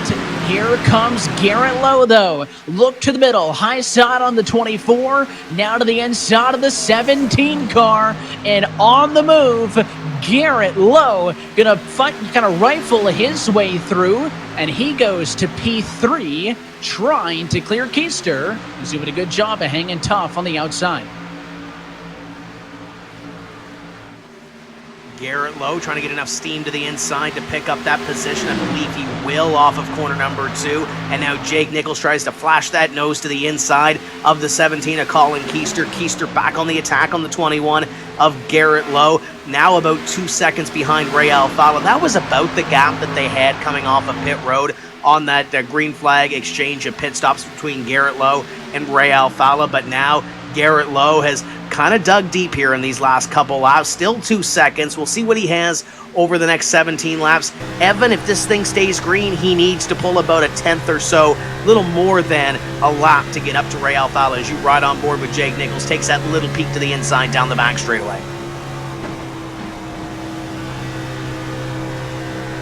You thought that maybe Nichols was going to be the first driver, as that is a big slide by Keister. Nichols into the outside wall. He catches it, and a pair of great saves in the top 10 keeps this race green. Nichols saw Keister bobble, stepped it up the hill, and got a little bit of the fence, so he stays P5 for the moment, trying to chase him down.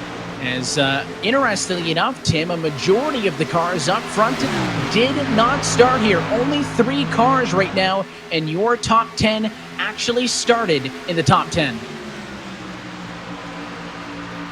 So we're going to take another look at Jake Nichols. You're going to see him live wheeling this race car to the left-hand side. This is the replay in the right-hand box, and just gets a little too much at a corner number 4. Gets that run, Keister sideways and into the wall, trying to react, trying to be on the offense, and just got a little too much. And now he can't look behind him because Kane Cook in the 55 is coming. We saw this on that first green flag run that we had. Evanson drivers coming towards the front, and Kane Cook to the inside. That was a late move on the 24 as they'll dance for that position. The 24 tried to get down to the inside, but Kane Cook had just gotten the nose to the inside. Next time by, 13 laps to go from Atlanta on a very long green flag run.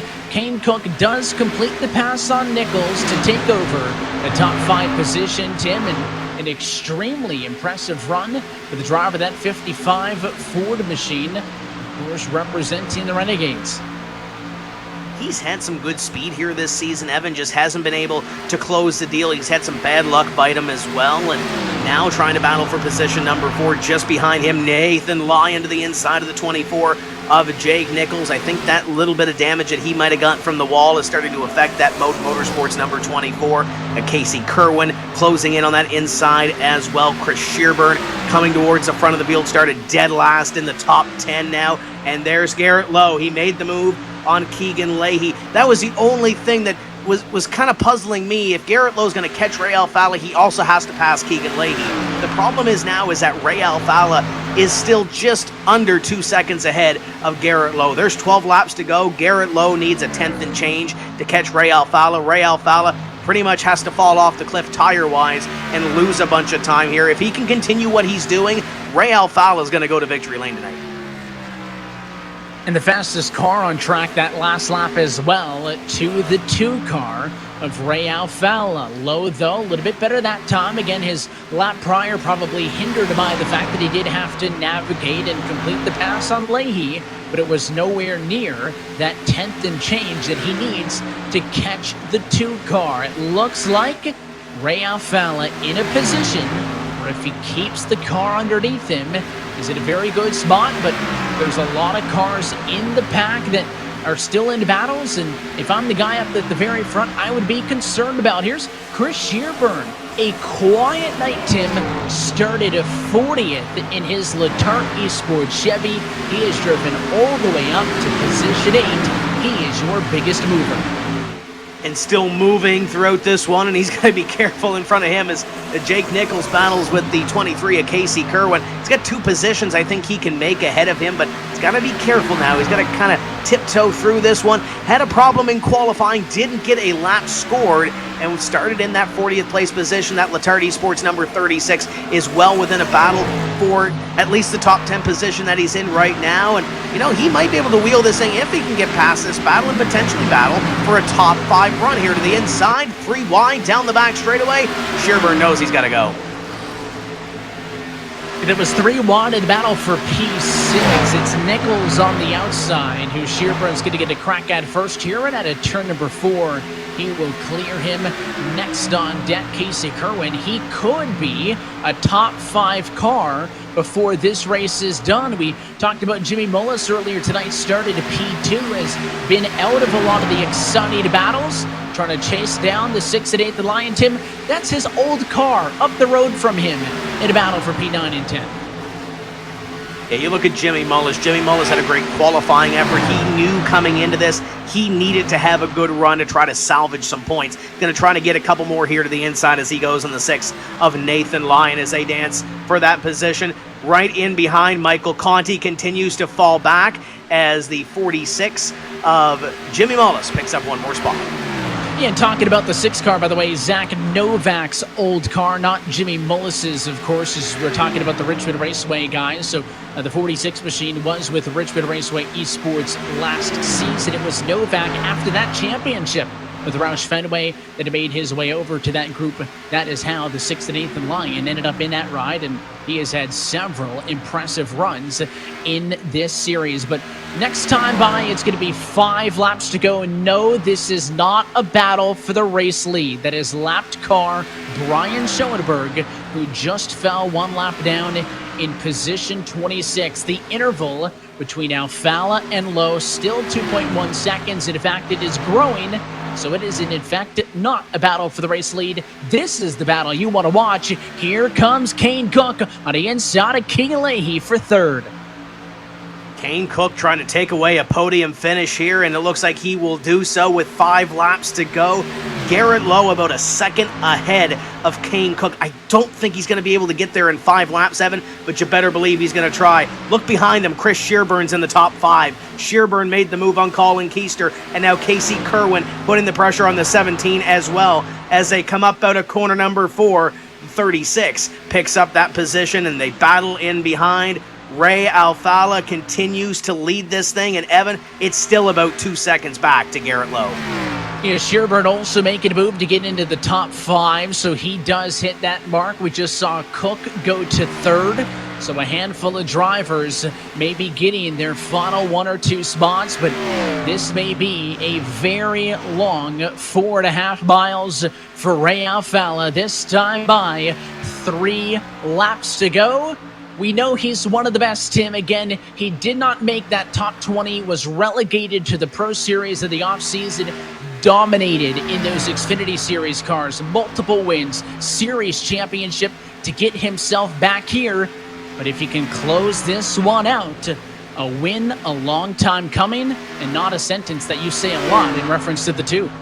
Yeah, this is going to be a popular win if he can hold on to this one as Casey Kerwin goes to the inside of the 17 car down into corner number 4. You can see he's on the inside of the 17 to Keister, so this is going to be for 6th and 7th position. Maybe one of the final top spots to go. Kerwin should have the preferred lane on the bottom, but Keister going to try to use that run on the outside to get himself back into contention. As a big milestone coming, Ray Alfalla looking for the white flag. He wants this race to be official. The monkey on his back, Evan, has been a gorilla. He'll come to the white flag this time. Final lap for the VRS number 2. Evan, this is going to be a popular win if he can hold on to it. He's been involved in this series since 2010. He has struggled and now looking to finally take a checkered flag back, and would be his first win of Atlanta if he could do so. A race winner every single year in this championship, with the exception of 2019, came into tonight with a career-long 25-race winless drought, but it ends today at Atlanta. Ray Alfalla gets the job done, 2020 winner at Atlanta Motor Speedway. Welcome back, Ray Alfalla, to the top of the board. Garrett Lowe in second. Had a great run. It seemed like he had the pit strategy figured out, but he just lost that little momentum at the end. Kane Cook, Chris Shearburn to fourth, and Keegan Leahy comes home in fifth. What a run to the end.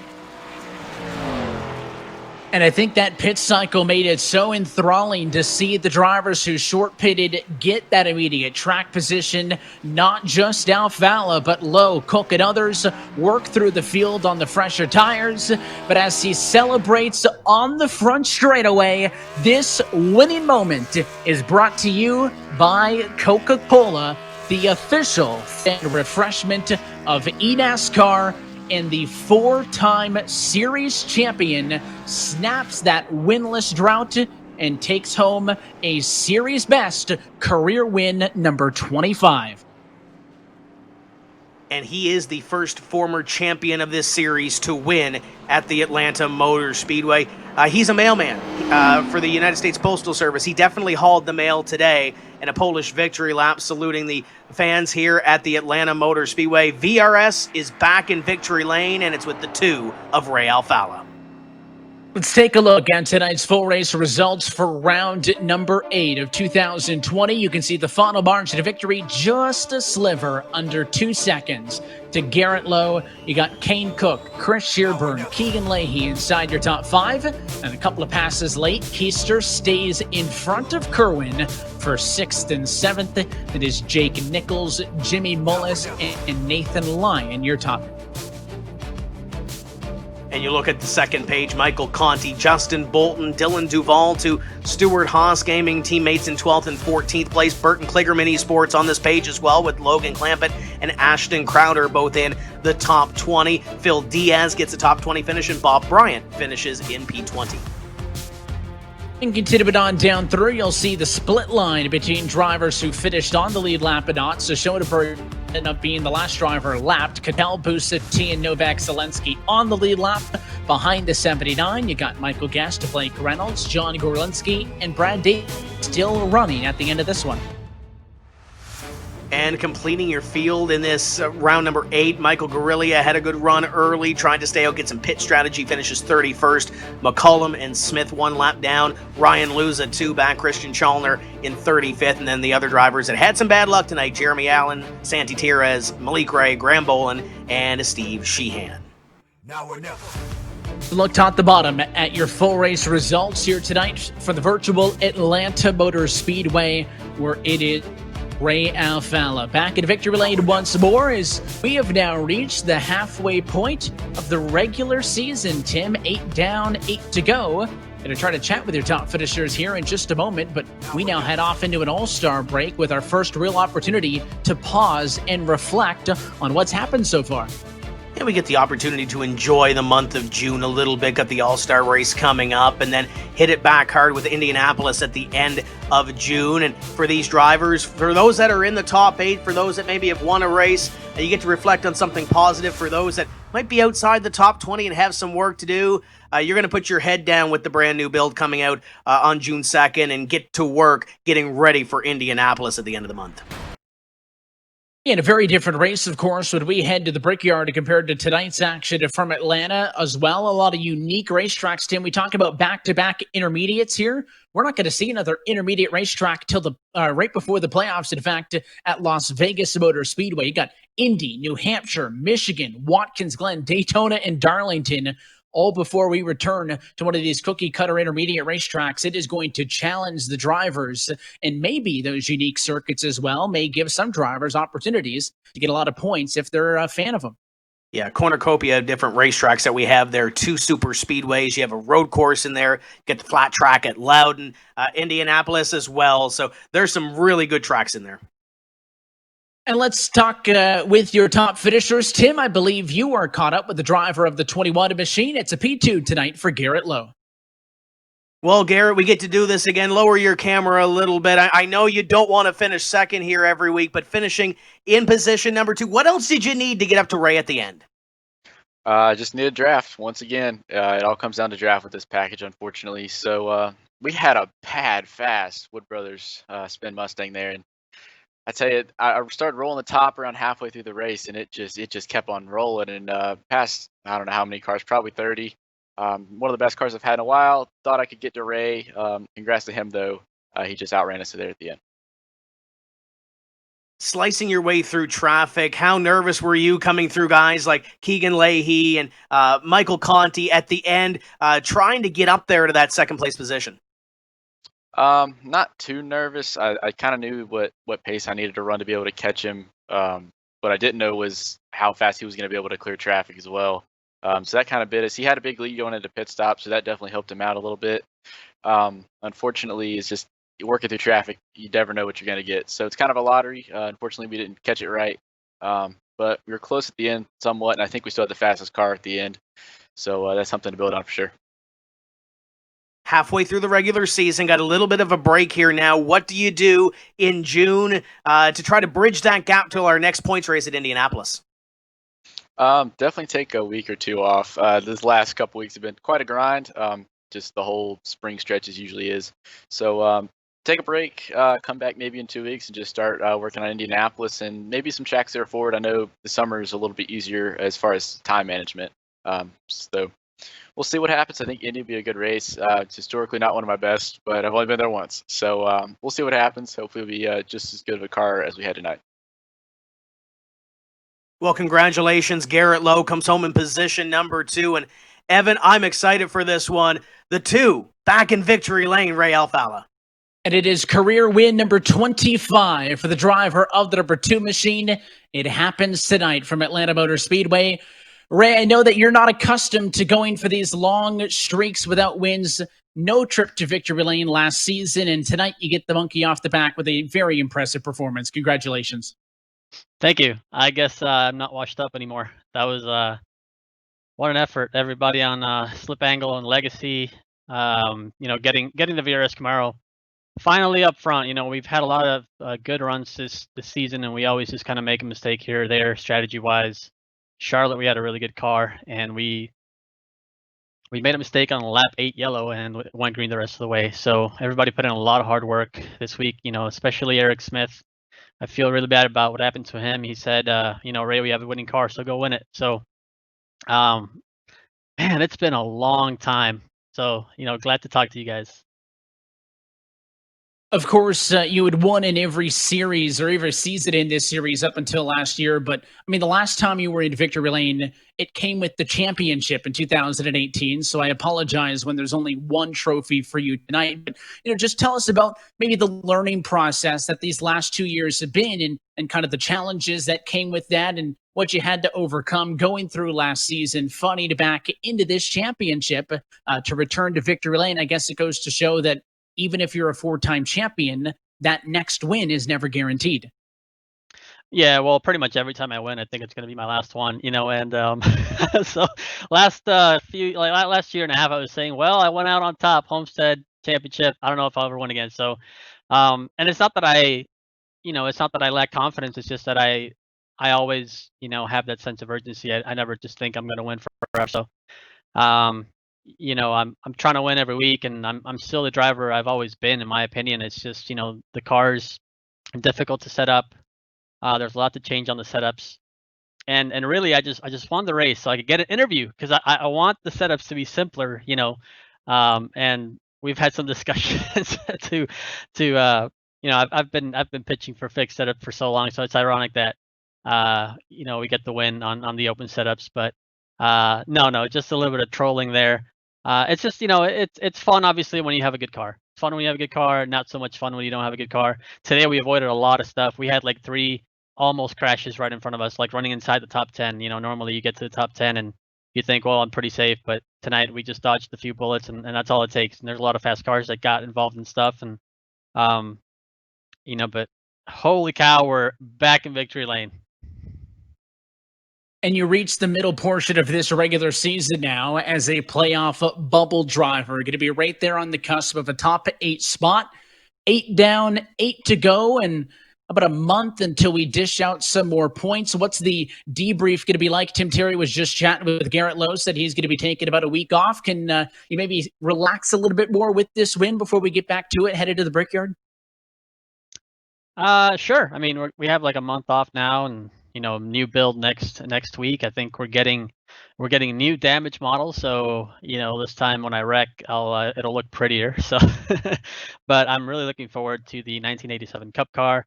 I actually haven't even driven North Wilkesboro yet, so I figured I'll wait for the 87 car to come out and I'll try that. But I don't know. I'm just kind of beside myself right now.